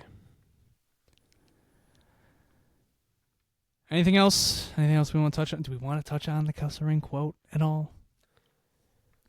I'm good. I think it was taken a little out of context, and I don't want to. Was it though? I don't know. Doesn't really bother me that much. Yeah. My whole thing is that, like, I just don't think. I don't think he meant it. I said it in this, like, he's being Like he's new, and he's just my whole point was he's just regurgitating stuff that other guys are saying in the room. Like he had played 7 games, and for him to say, yeah, this is a market where people are much more critical of you. It's like, dude, you just got like, have you even been around enough to like have people criticize you directly? It's like, no, he's hearing that from other players, that's the issue right there. Yeah. Like I think it's more or less also that last year was his first year in Utah, and he's obviously talked about how much he's loved the fans there. yeah, it's a fake market. Like they're not. What do you mean by that? I was gonna say respectfully. It was their first like year ever with the team. Of course, they're gonna support them. Of course. Well, yeah. I'm awesome. I'm kind of taking a dig at them, but I'm saying it's another. Like they're not a southern market, but they're kind of like a southern market where like they're not. Like he's right in that it's not a hockey city, and it's the fact that like you see it too much in the NHL now, and like I don't know if this sounds like a super like boomer take, but it's like, man, players in this league are really soft sometimes. Like they crave to play in a market where nobody's gonna remember them, like know their name, nobody's gonna see them on the street. And I know some guys want that, but I feel like you see. Like Ryan O'Reilly was a perfect example of that. He played in Toronto for 3 months. He got to the second round with that team. Like he had nothing but people pumping his tires for what he was doing for that team. And that summer signs not a long-term deal, but signs a deal with Nashville. Who like Nashville, great market, not an intense market. You know, you said like same thing with like you saw that with Marchessault and Stamkos. Like people, like they went there because it's such a, like it's the vibes are high type of city. It's never really down. And he said he came out, he didn't want to play under the Toronto media for the next few years of his life. And it's like, I'm not saying these players don't have freedom to do that, but it's like, you know, grow up. It's like kind of, it's just annoying to hear. It's annoying to hear that from a guy that had played 7 games with the team, because you know other guys in the room kind of feel that way, and it's like, you know, grow up. Like this is where you really want to, like these are the fans you would want to play for in the end. Yeah, they're gonna be more critical, sure, but like, I mean, it's a 14-year playoff drought. I don't know what players could expect. Like, yeah. Of course we're not happy. So it doesn't take a lot to. This team's 6-8-4. We completely flipped around the perspective of this episode and the tone based on one comeback win. This team has not won a regulation game in damn near a month. And like it's still not like the complete end of the world. People are on them completely. We're close, but it doesn't take a lot to change that. I mean, this team was at 500, and we were like, here we go. Like, this is fun. They're back. They're back to playing fun hockey. And, yeah, you know, when you lose 8 of 9 games, like, yeah, no shit. It's the noise. The noise is going to be a bit louder here than other places. So, yeah. I'm not mad at Kesselring. It's just he's not, like that quote is not alone. Yep. So. That's my little rant. Too many children in this league. It comes down to, compared to all the other Big Four sports, NHL players just genuinely have no personality. I feel like that's what it comes down to for a lot of this. They want to be left alone, which I get. Like, they just want to be left alone. I mean, look, Mitch Marner is now in Vegas. I don't even feel like media scrutiny is that bad. Like here. Like, is it really that bad here? Like, I know Mitch Marner, it got ugly there. But, like, was Ryan O'Reilly that under stress for those few months? Like, really? Is hockey media that bad? Probably not. I mean, like I said, Toronto's not a good example. Yeah, I was going to say, Toronto's a different aspect because at the end of the day, they are it's the Maple Leafs over Yeah. everything. I mean, Yeah. maybe that'll be different now that the Blue Jays are finally they had a very good year, but it's the Maple Leafs are literally everything. Where at least if you're in Buffalo, obviously the Bills are the forefront of the conversation right now. Yeah. And have been. So, but yeah, I don't know. Didn't really faze me, but I understood the discourse. You want to talk about the Peterka quote? Thought that one was a bit more fun. I respected him a hell of a lot that he called out. He was calling out Terry Pegula, which I thought was. I love that. He has won a lot of favor with me. And especially, rumors came out, the past few years that Peterka was one of Terry's that too. Guys. That is, if that was true, and even if who knows if this quote was relayed back to Terry. I'm sure some people didn't want him to have his heart broken by one of his former players, but yeah, to have his favorite guy basically saying, yeah, it's great here, they really support us, and to directly say, yeah, the owner comes to the games, right dagger, right to the heart. He's completely valid point. I mean, I know there's obviously a reason why Terry's never shown on the Jumbotron. I get that, but you never hear he's at the games. I mean, you think about last year, he had the infamous, the answers in the room. He didn't even stay to watch the game. So, that's probably one of the things that if that got back to the locker room, you made this that's great speech to us, and you went back to frickin' Boca Raton and just watched it from his home. Yeah. Yeah, I mean, yeah.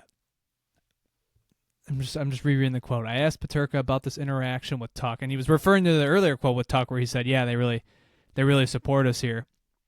Yeah, and how Utah treats their facilities. That stuff does look sweet. Actually. That's what I'm getting at. It's ownership, management. They provide us with everything here. Best example is the practice facility. They hand us everything to succeed. Yeah. Yeah, I mean, Harbor Center's kind of a, it's not a dump, but it's compared to most NHL practice facilities, it's not exactly up there. Yeah, that's fair. I mean, I guess I feel like Harbor Center is nice. They haven't updated in a while. I guess that could be it. And also, I mean, one of the criticisms of that building, it's under 6 layer or 5 layers of a friggin' parking garage. Terrible location. Yeah. Brutal. The ice sucks too. Main rink has some of the worst. I don't know. It's just it's a good rink, but for an NHL practice facility, I'll agree with you there. Yep. And just location, and not just the 5 layers of parking. Ryan O'Reilly had to invent wheels on skates just to get from the practice rink over to the main rink, and he had to take an elevator down just to get there. And I'm not saying. And it's not that these rinks have to be on top of each other. Vegas has a great practice facility, but it's literally outside the city. I think that's Pittsburgh too. I want to say. Well, yeah, Pittsburgh has once I saw it. Yeah, Pittsburgh's practice facility isn't, but it's huge. It is very, very big. Yeah. It is probably on a similar level to Harbor Center. At the end of the day, Terry did build Harbor Center, so he did invest into this, but it's definitely. Could have been better. It's been 11 years. Yeah, that's at the end of the day, it just hasn't really been updated. McCartney was just in town. The last time he was in town, the place had just been built, so he went between appearances, and the building had not been touched. Yep. What did you think of the new sound system? Jonah and I were at the Paul McCartney. I did. Concert. We did see McCartney in concert. Sounded great. Great show. Yeah. I don't know. So yeah, cool. Good on Peterka for saying that. I thought that was very.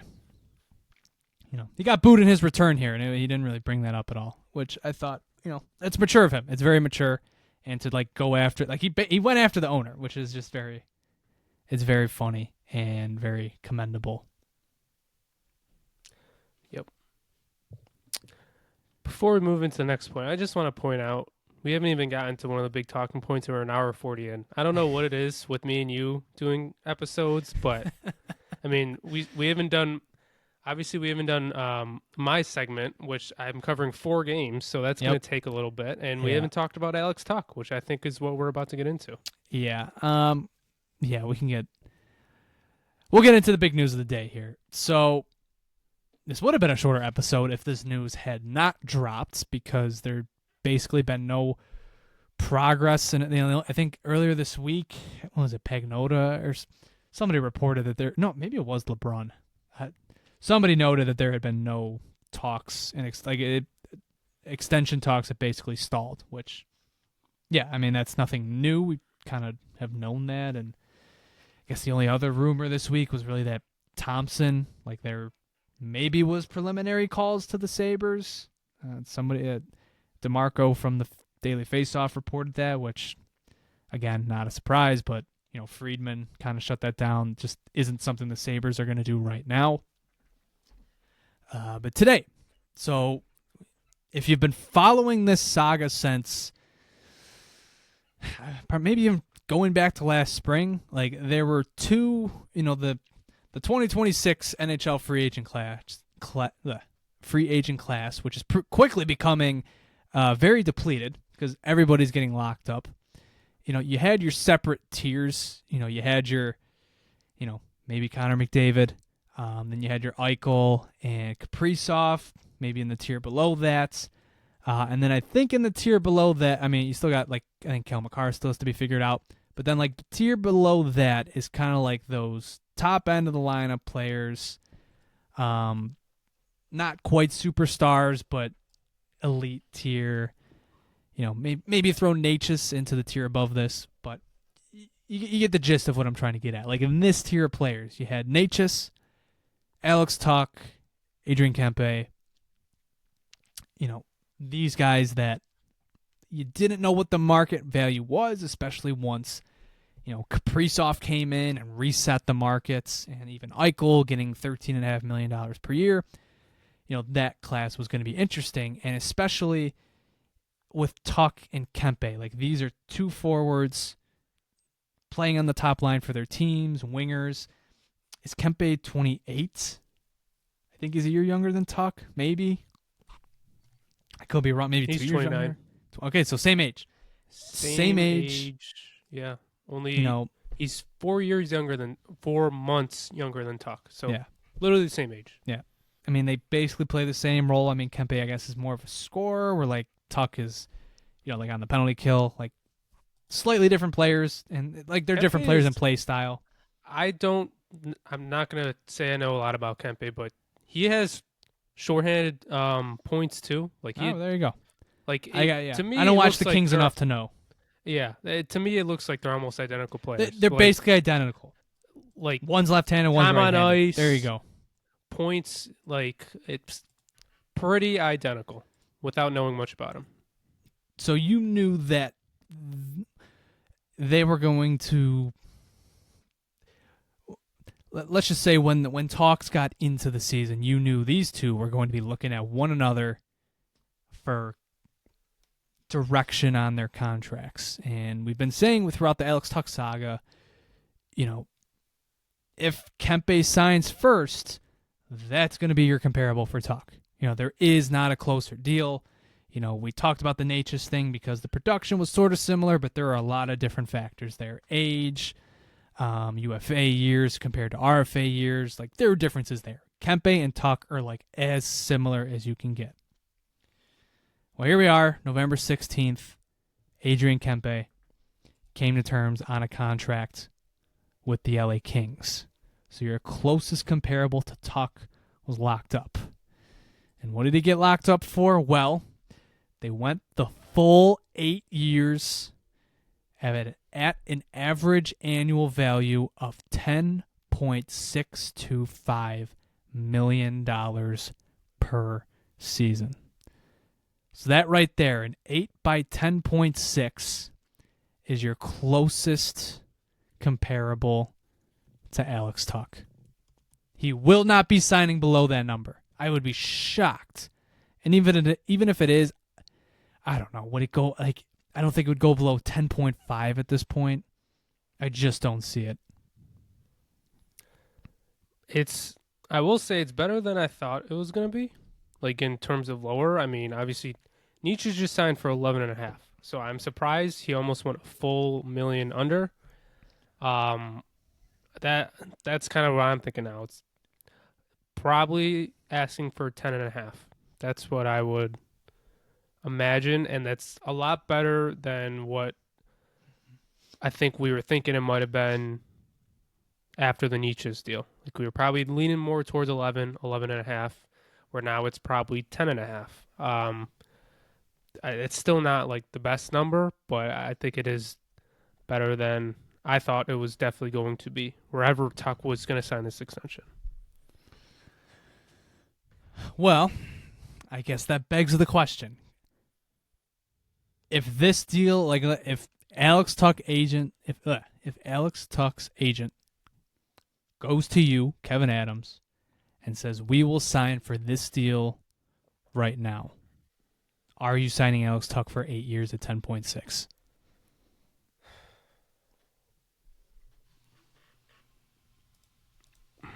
It's tough. I know your answer. I honestly probably lean more towards I might do that. Like I think 10.5. Like obviously it's still high, but I hate this point. But the cap is going to go up. I also, when I think about Tuch, like I feel like for the next 4 years you still have Tage on his extension. Like having those two combined at 17, 18 million, I feel like is pretty good. Like it's hard to replace what Tuch brings to the lineup now, and if it was at 11.5, I'd probably lean toward. I would say no. Now that it's 10.5, I would at least consider it more. And to me, it comes back to at the end of the day, if they somehow turn the season around and they want to compete these next few years, Alex Tuch should be on this roster because he makes you that much better. If it was a 5-year deal, I think I would sign it right now. The 8 years is the thing that I know is tough because you'll have him in his age 37 season at 10.5 million. But I think you hope sometime during the contract that we are in some sort of contention window. And I think he's a player that you would want to be on that team. That's at least where I'm at. I think if it was 10 million, I'd do it right now. 10.5, I'd still like think about it, but I'd probably lean towards yes. Okay. Let's hear it. That's gonna be a hard no from me. Hard no. And like a lot of that's baked into my mentality now, where I'm just like blow it up. But at the same time, like no. 10.6 for the next 8 years. I'm curious right now. I'm curious right now. I want to know how much cap space the Sabres are projected going into next season. And first of all, I don't think Alex Tuch's going to sign for 10.6 here. If Kempe got 10.6 there, I don't see any reason why he couldn't bargain the Sabres for 11. Especially because I'm curious to see. I checked Puckpedia and I couldn't find it. The contract breakdown has not been released yet. I'm very curious to know what the signing bonus structure is, if there is any at all. Because that stuff matters for AAV. They might have given him a nice signing bonus to get the AAV down like another million or so. I don't know. But we're projected 21 million in cap space going into next year. So 7 more million would be given to Tuch. You have to give Benson an extension. You have to give Doan an extension. You have to give Kesselring an extension. And that's just like retaining players. Then you get into the whole conversation of who you want to bring in. And Listen, I know you can probably dump off Jordan Greenway. You can maybe dump off Jason Zucker if you had to. UPL maybe throw in there. UPL probably. But shit, I mean, you're probably it's kind of crazy to say you might be approaching cap health, not cap health, but like you'd be close to the ceiling with all these extensions. And it's not even about that. Like I said, it's not even about that. Anything you sign Alex Tuch for should not be 8 years. Because, like, what's the point? Like, what are we doing here? 8 years. I mean, I don't want to relitigate the conversation we've had over and over again over the last few weeks as we've gotten more of these reports, but like, what do those next 8 years look like for the team? You know, if this season is at best, it's a fringe playoff berth, even if you make it in. What's next year? Maybe you win a round. The year after that, maybe you win another, and then like the fourth year, then you're maybe in your cup window, and that's like best case scenario. And I don't. That's a very linear path, and the NHL is not a linear sport. I don't know. I just don't see it anymore. You know, if Alex Tuch was 25, this would be a much different. Like if he was Marty Necas' age, this would be a much different conversation. But I just don't. I don't see how this benefits your team. Like this, if I saw an Alex Tuch, if we saw a tweet from the Buffalo Sabres right now that says, "Here to stay, we've signed Alex Tuch to an 8x10.6." I'm looking at that as a desperation move. I don't see that as a team building move. I don't see that as this is what we're building towards. I see that as it's equivalent to signing Vanek, you know, matching the Oilers offer sheet back in 2007, where like you just lost Briere and Drury. You can't let the whole house cave in. You can't let this guy leave. That's how I would see the Tuch extension. And I'm at a hard no. Like a 29-year-old for 8 years, double-digit figures. I've kind of agreed with you there. I'm looking at some of like the big extensions recently. A lot of them bring you to a similar age. Like Jack Eichel's extension, he'll be 36. Kirill Kaprizov will be 36 by the time. Yeah, but those are like. I understand they're a different tier of player. Like those are like they're, you know, Eichel 13 is like that's a cup tax, and like it's not even a heavy cup tax. And Kaprizov is like a similar, like Kaprizov's a desperation move that like actually makes sense. He is that franchise. I know all the players, all the extension I'm looking at right now, they're all for contending teams and they're all for better players. But I mean, I'm looking. Draisaitl will be 35. Rantanen's going to be 35. Marner's going to be 35. Like, obviously, that last season or two might not be the best, but I don't know. I just I know. Listen, like it I said, doesn't scare me as much as I thought it. I know you know this, but like my whole thing is that like I just like it doesn't make sense for the window because I don't see one. And like even if like let's say you were the Ottawa Senators. Like let's say you had the season they did last year. 95-point team, you finally broke the drought, got 6 games in the playoffs. Right now this season you're competing. I mean shit, given the way the Atlantic is right now, you're competing for the division. Yeah, that makes sense. Like you're in, like I see how a window's being built here. I see a path to a Stanley Cup in the next 4 seasons. You know, for Ottawa, for example, like if they make the right moves, if they, you know, continue to build upon what they have in place, like yeah, they can be a cup contender. I look at the Sabres and I'm like, there's just so much unknown right now. I mean, you know, I know I've said earlier in this episode, I want them to embrace the youth movement, but like that takes time, you know, and Tuch is just, I just feel like by the time you want to reap the benefits, he's going to be on that age decline, and it's going to be I kind of feel like it's almost a Skinner deal situation. I know it's not as bad because of the cap going up. I know that's an argument, but like I don't think even with the cap going up, does that offset what his actual value is? Like right now, what you've seen from Alex Tuch this season is is he a $10.6 million player in today's money? No, probably not. Is he 9.5? I don't know. Maybe. He's close to a point per game, so I guess what's that worth right now? I see. Yeah, I guess he's like a $9.5 million player. Yeah, I was gonna say 9. Yeah, 9. And 9.5.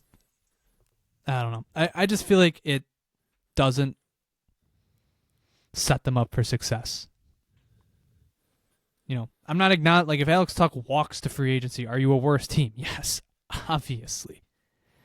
But it's a long-term move. You sign a guy for 8 years. You need to be projecting what those 8 years look like. You need, if you're going to get the best 5 years out of the deal, or best 4 years out of the deal, you need to be projecting what those next 4 years look like.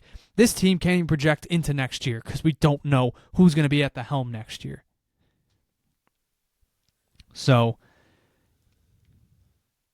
I'm already out. Like honestly, Alex Tuch could sign like an 8x8, and I still feel like I would be a bit like okay from me, just because signing a 29-year-old for 8 years for anything right now, I don't know.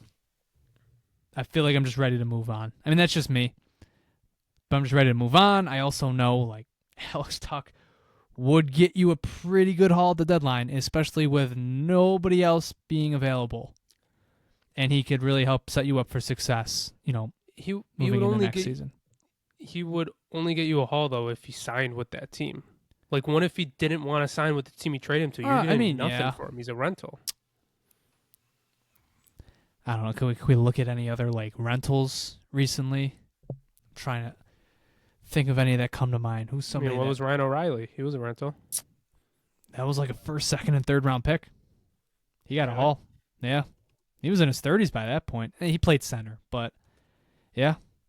But he also, I think they traded him to 2 teams so that he went from like what was he earning back then? Like he went from like earning $6 million to like earning half of that, which was 3, and then half of that, which was 1.5. Yeah. It's like that was the whole thing. Yeah. But like you think about that with Tuch, you trade Alex Tuch to one team. Well, actually, did they outlaw those trades? I think they might have. Like you retain 50% on Alex Tuch. He's making 2.35-ish, 2.375. Like, we shouldn't even be having that conversation though, because it's not happening. That is true. Us They have not. money. They have not retained since, 2 presidential. Was Trump still in the White House the first time? And what was the last time? Was it February of 21? So no, he would have just left. Why? Who was it? I'm trying to. It was Hall. I think Hall was the last time they retained. So. Yep. That was the last time. I just think, it definitely does go along with where we're at with this team and how you want to blow it up, and I still want to give this team a chance. I feel like if for some reason we do turn around, Tuch is going to be too good in these next 5 years to not have him be a part of this team. And you're just right when you trade him, you're going to be looking to find someone to replace him. And I feel like he's just a unique skill set, and I don't know. It's tough if you still want this team to win. I just don't think you should trade him. But if you're on the other side of that, I get it. The dark side. Yeah. There's always room. We'll laugh at you. We'll laugh at you for believing a little bit, but there's always room. I said I'll try and be the one optimist on this pod right now.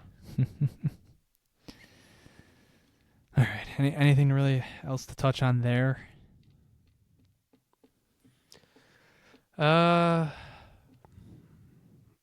don't think so. I do feel like I said it earlier, or maybe I just said it. Like I do feel like now that Kempe signed, I feel like if Tuch does want to stay here, or if they're serious about it, I feel like conversation should be ramping up now that they have a set, dollar point to probably aim for. But obviously, if we keep playing bad, then Tuch's not going to want to sign a deal, and it's just going to keep extending. But I do feel like if we were to sign an extension, it will probably happen soon. But we'll see. Really depends on the team's play, to be honest. That's what I feel like it comes down to. Which makes this week very important. Speaking of this week, a perfect segue into our weekly preview segment. 4 games this week. JP, take it away. All right, yep. We have a 4-game homestand. We faced Edmonton, Calgary, Chicago, and the Carolina Hurricanes. First game of this homestand is tomorrow, Monday night, versus Edmonton. This will be at 7 p.m. and it will be on MSG. This is a Native American Heritage Night for the Sabres. Cold dinner matchup. We'll see. Like Jonah said, maybe it's Ellis, but we'll see. It will probably be Stuart Skinner for Edmonton, where they have Calvin Pickard. Skinner is 7-4-3 and .891, 2.77 goals against, and a 2.7 goal save above expected. Honestly, better than I thought it was going above to be. Expected. That's what I mean. Like, he's got a good goals against too. I mean, save percentage isn't the best, but better than I thought it was going to be, knowing the discourse around Skinner. And actually, I was on Oilers Twitter a little as I do my research, and people were saying, I'm actually surprised we wouldn't have won that game without Skinner. So maybe he's playing a little better. Pickard is 2-3-1, has an .830, a 4.17 goals against, a negative 2.7 goal save above expected, which is 11th worst. So if Edmonton decides to play a backup against a not, quote-unquote, not good Sabres team, we will be facing another goaltender with like an .830 save percentage. So hopefully he doesn't look like a Vezina caliber player like Joel Hofer did for the Blues. The Oilers are 9-7-4, 4th in the Pacific. This past week, they had 3 overtime wins against Columbus, Philly, and Carolina, and then a loss to Columbus. So obviously they're getting their wins, but they are taking them to overtime. It's different. I don't know. I know everybody's calling this the October, now into November Oilers. I don't know. They might be not good. Like, not a... They're not what they've been the last few years, I know they just got Zach Hyman back into the lineup, but they don't feel the same.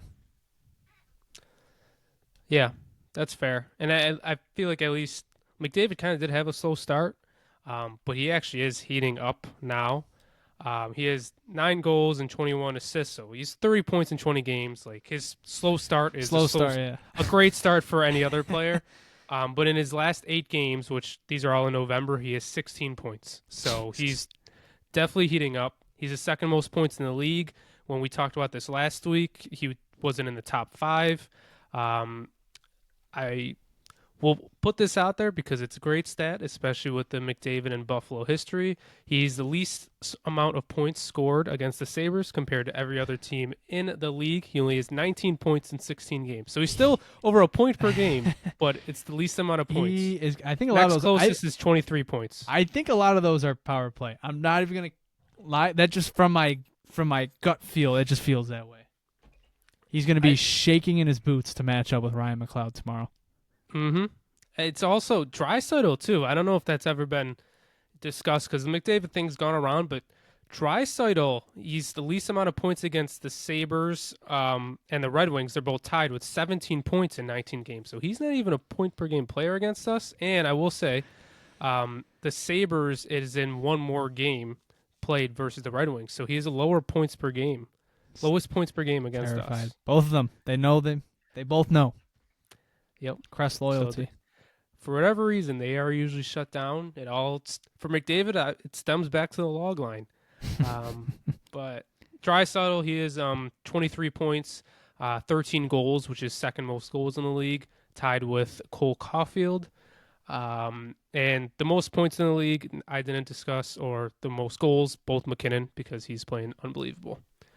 Ryan Nugent-Hopkins, he's actually on the IR right now with an undisclosed injury, but they did just get Zach Hyman back from injury. He just played his first game.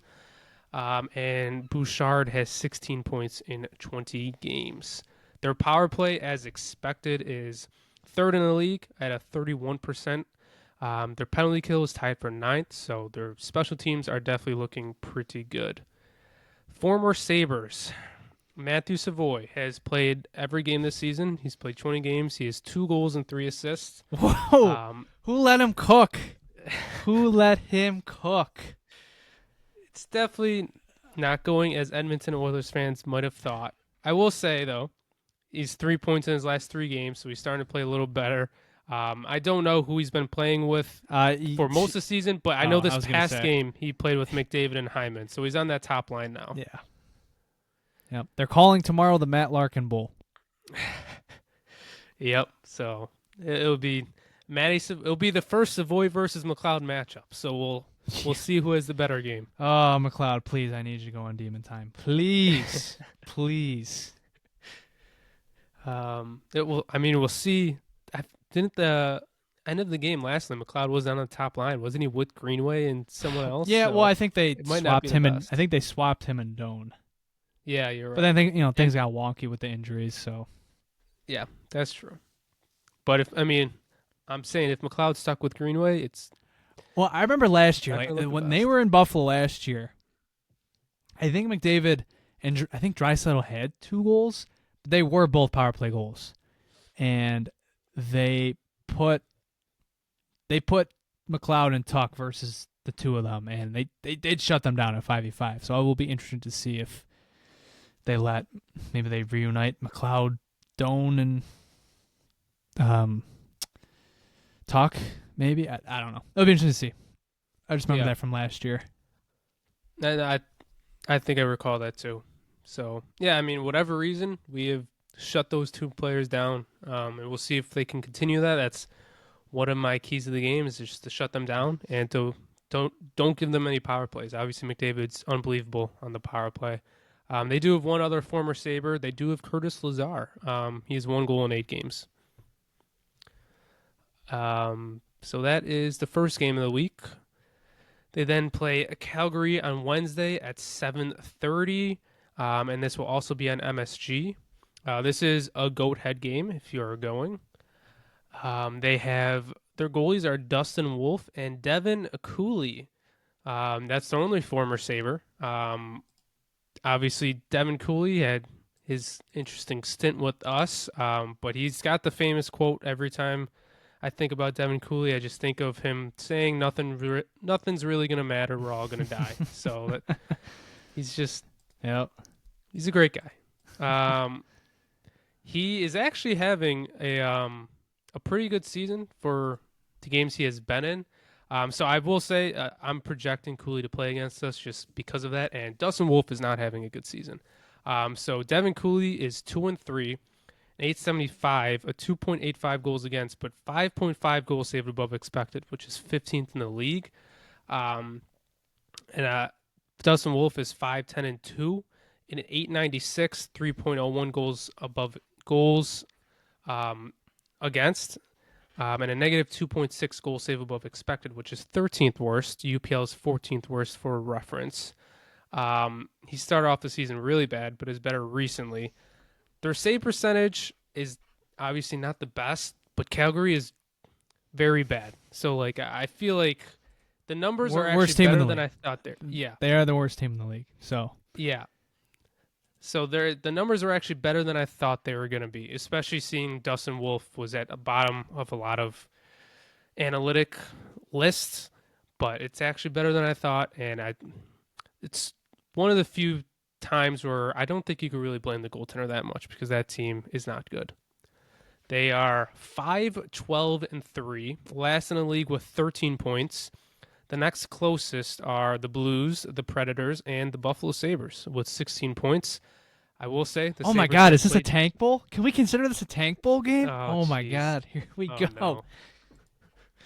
If they lose tomorrow, it could be interesting. We got a 4-point swing game. Oh no, it's you know what? That's not ridiculous. If you're getting to that point, the Sabres have played 2 less games than them though, so put Got that some out ground there. to make up. Yeah. Calgary, after they won their first game of the season, they went on an 8-game losing streak. And this past week, they went 1-3 with losses against Minnesota, St. Louis, and Winnipeg. And they did beat San Jose. They played Tuesday before us, so we are on the second half of a back-to-back. And that is one of the reasons why there's no excuse not to lose this game.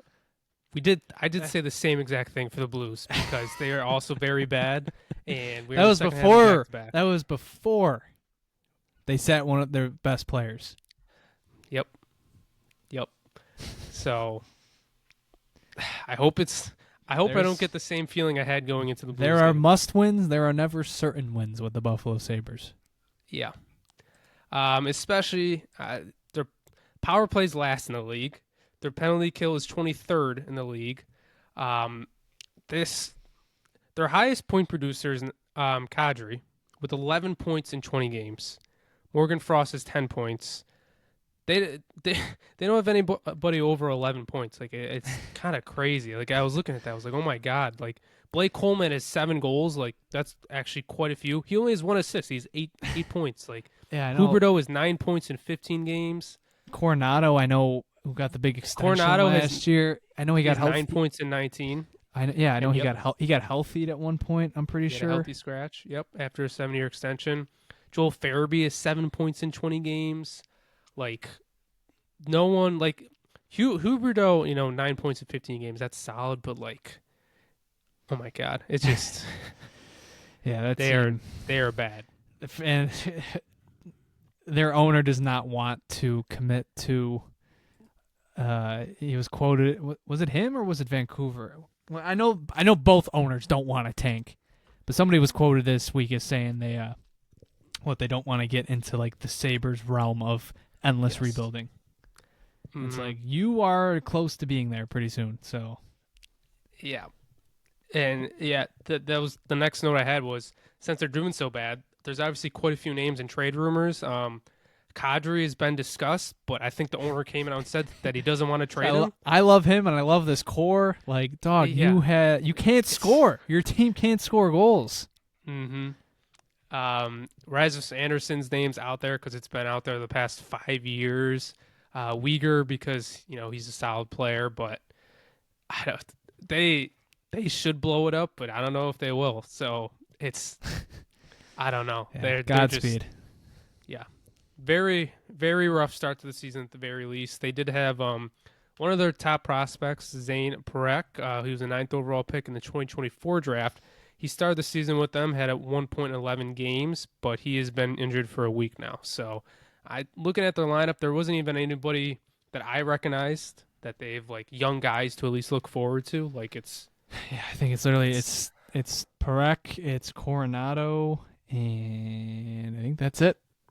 I guess Kevin Ball a bit because I know he just got extended, but I mean it should be Dustin Wolf too. And Wolf, Wolf. He's Wolf's the friggin' franchise.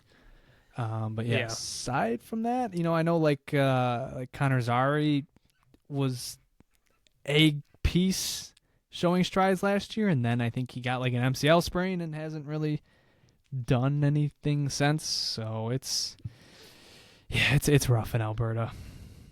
Yeah, they're in a very bad spot. Like at least some of the teams of past years were very bad. Like the Sharks were obviously very bad last year. They had young players playing. Like that's what I said. Like same that's thing like the worst the type. Ducks. Like they had young players, but it's like the worst type of losing seasons to go through. Especially now that Perrek's out and like you don't have anything. You don't have anything to look at. It's same thing with like the Predators. I mean, they are obviously not doing good. They're a team full of unks. Like they're in a very bad spot. So you have to take advantage of this and win this. Second half of back-to-back, their special teams suck. So it's just you have to win this game. If you don't win this game and you lose your last 2 games or 2 of your last, however many losses we've had, are to the Blues and the Flames, like that'd be really bad. So you got to at least split between the Blues and Calgary, and you should not be saying that. And then we face Chicago Friday, 7 p.m. This will be on MSG. Spencer Knight has been the best goaltender in the league so far this year, and their backup is Arvid Soderblom. Knight is 7-3-3 with a .924 save percentage, which is second in the league, a 2.42 goals against, and a 14.7 goals saved above expected, which is at the top of the league. Soderblom's even been pretty good too. He's 2-2-1 with a .913, a 2.63, and a 4.5 goal save above expected, which is 19th in the league. So one of the reasons that they are doing good is their goaltending. You imagine that probably comes back down to earth a little, but it's nice to see Spencer Knight doing really good, knowing everything that he went through, and he got traded to a new team and a new young team, and they're doing very good. He's going through the ringer, so well, yeah. It's not an easy environment to succeed in, so it's very cool to see. Yeah, definitely happy for him. The Blackhawks are 9-5-4, third in the Central. They're 4-1 in their last 5, with wins this week against Detroit and Toronto, and an OT loss to New Jersey. We will be their second game on a back-to-back as they play Seattle Thursday. They also play Calgary Tuesday. Their power play is 7th in the league at 25%. Their penalty kill is 6th in the league at 85%. So they're riding high with the goaltending. Jonah alluded to a high shooting percentage, and their special teams are doing very good. I was going to say, I think their power play is killing it. Bedard is having the best start to his season he's had in the NHL. He has 10 goals and 16 assists in 18 games. He had 67 points last year. He's on pace for like 120 so far this year. So I guess it's good to see, because the first 2 years made a lot of people kind of doubt what his ceiling could be. But now, he's showing why he was, the number 1 overall pick, and he's having a very good year. It was funny looking at his stats. He was a -44 his first year, a -36 last year, but he's a +8 this year. So it just shows that he's finally on a team that's actually decent, and he's performing, and I don't know if his defensive numbers are getting any better, but his plus-minus is at least getting better. And Bedard has played 3 games against us, and he does not have a goal yet. So I might have just spoken that into existence. He has 2 assists through 3 games. Bertuzzi has 15 points in 16 games. Burakovsky has 15 and 16, and Frank Nazar has 12 and 16. Rookie defenseman Artem Levshunov has 10 assists in 17 games, which is the fastest a rookie defenseman has reached 10 assists in Blackhawks history, and he's actually leading rookies in assists right now. So he's playing very well for a rookie. I mean, overall, this team is just a young team who's playing well, and fans are starting to buy into that team probably for the first time in a while. Mm-hmm. I know. They've had it so tough. Yeah. Their only former Sabre, Sam Lafferty, he has 1 goal in 6 games. 1 goal? But I believe that was like a highlight reel goal. He sent Luke Hughes into the shadow realm. That was unbelievable. Yeah. I was happy to see that. Good for the bald man. Yeah. Sam Lafferty, respectful. Yeah. So I didn't really check his game log. I don't know if he's getting a healthy scratch or if he was hurt, but he's only played 6 games. Yeah, he's doing Lafferty things. Yeah. My key to this game is just try and play better defense than them. It's probably going to be a low-scoring game with their goaltenders. And, I mean, it's a young team on the second half of back-to-back. At least for the Blues, more a veteran team, even though they're benching one of their best players. This is a young team on the second half of back-to-back. So this is also a game that you should take advantage. And then we face Carolina Sunday at 1 p.m. in the Bills slot, since the Bills play at Thursday night this week. And this game, I believe, is on MSG and NHL Network. This is a Thanksgiving celebration at the Sabres. If you're going to the game, first 10K fans get a Sabres butter dish. Oh So God. last year we Oh had God. I didn't know that was yep, Saturday. Oh no. Oh Sunday. no. Oh Oh Sunday. yeah, Sunday. Yeah. yep. So last Oh year God. we had the curse of the Oh, it's so over. The gravy boat. gravy boat. This year we got the butter dish. So we'll see if maybe it'll go the other way this year. Goaltender matchup. They actually have a 3 goaltender tandem right now as well, similar to us. They have Frederick Anderson, Brandon Bussy, Piotr Kochtikov. They've honestly, I think they've all played in the last week. Like they actually are all playing, because they're all playing pretty solid. Looking at their numbers, Anderson is 5-4-1, has an 886, 3.1 um, goals against, and a 1.6 goal save above expected. Frederick Anderson is actually kind of a Sabres killer. He's 12-5 against us with a 9-12, which I guess isn't a surprise considering we haven't won in Raleigh in a decade. Coach Dukov is 3-0. He was just brought up 2 weeks ago. 908, 1.92 goals against, and a 1.2 goal save above expected. And Bussy is 4-1, 898, 2.6 goals against, and a 2.3 goal save above expected. So all of them are pretty solid. We'll see who actually goes in.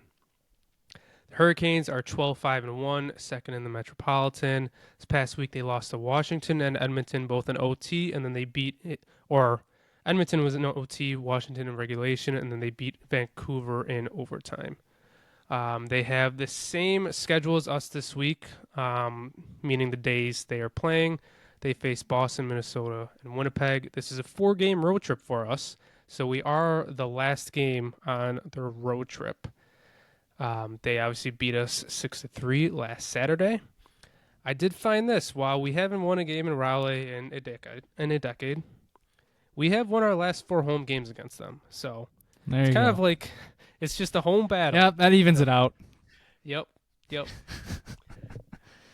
Their power play is 31st in the league at 13.5, and their penalty kill is 79.3, which is 18th in the league. Seth Jarvis has 10 goals and 16 assists in 18 games. Aho, or actually, I don't think that's correct. No, 16 points in 18 games. Typo on my part. Aho has 18 points in 18 games. He's obviously a Sabres killer.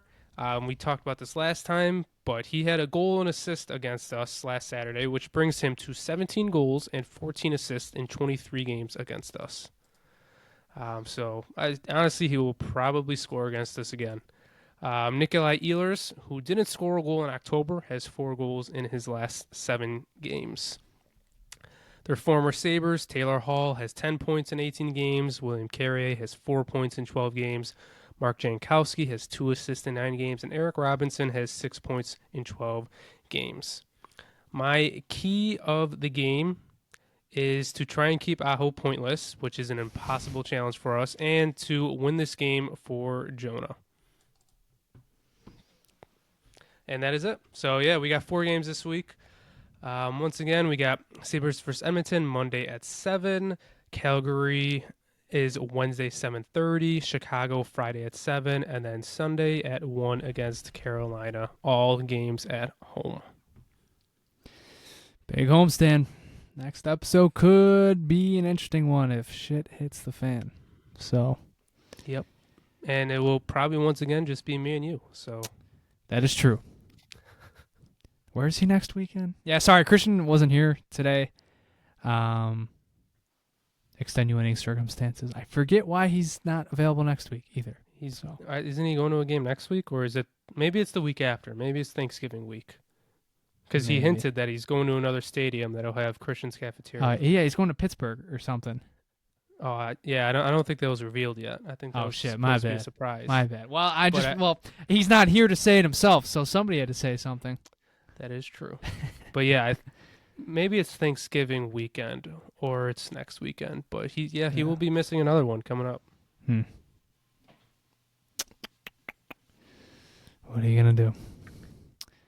All right. Well, we went Another long episode. 2:20. 2 hours this time. So, I don't know. Things just go. We talk long when he's not here. So, I don't know what that says about. I don't know what that says. I don't know either. I don't know if that's a good thing or if that's a bad thing. All right. If you made it to this point, you're sicko, but we love you. Thank you very much for doing so. We should be back next Sunday night. Don't see any reason why we wouldn't be. Especially since they play that day. Yeah, they play at 1 o'clock that day. When do the Bills play? Are they Thursday this week? Yeah, they play Thursday. That's Okay, why well, I there you said go. they're in the Bills time slot this week because yeah. they play Thursday. Yep, you did say that. So yeah, should be back to you next Sunday. So stay tuned for that. If you want to follow us on Twitter, you can follow us at the Sabre Report. Also on Instagram, TikTok, Facebook, and YouTube at the Sabre Report. If you listen to this on YouTube, thank you very much for listening. Be sure to like, share, and subscribe. Tell us what you thought down in the comments below. We always read them, and we very much enjoy the feedback. If you want updates for the pod, you can follow us at Sabre Report Pod on Twitter. Big win for the Buffalo Bills today. Speaking of them, our friends over at the Buffalo Sports Talk podcast will be covering that in depth in the coming days. They do great stuff over there, so keep your eyes and ears peeled for that episode dropping. But I think other than that, do you have anything to say before we get out of here? I saw the Bandits are practicing, so they are almost back. There you go. Yeah. We were in the arena the other night for McCartney, and I was looking at the banners. I was, because we were in the 300, so we were high up. Got to admire, all the players retired, former division championships, the Bandits championships, the gold ring ad sponsors also hanging up there. But I was thinking, I was like, the Bandits banner has not been raised yet, so we're getting to that. That's true. We're getting to that point. So yeah, very cool. All right. Once again, thank you very much for listening. We'll see you guys next time. Take care, and as always, go Sabres. Go Sabres.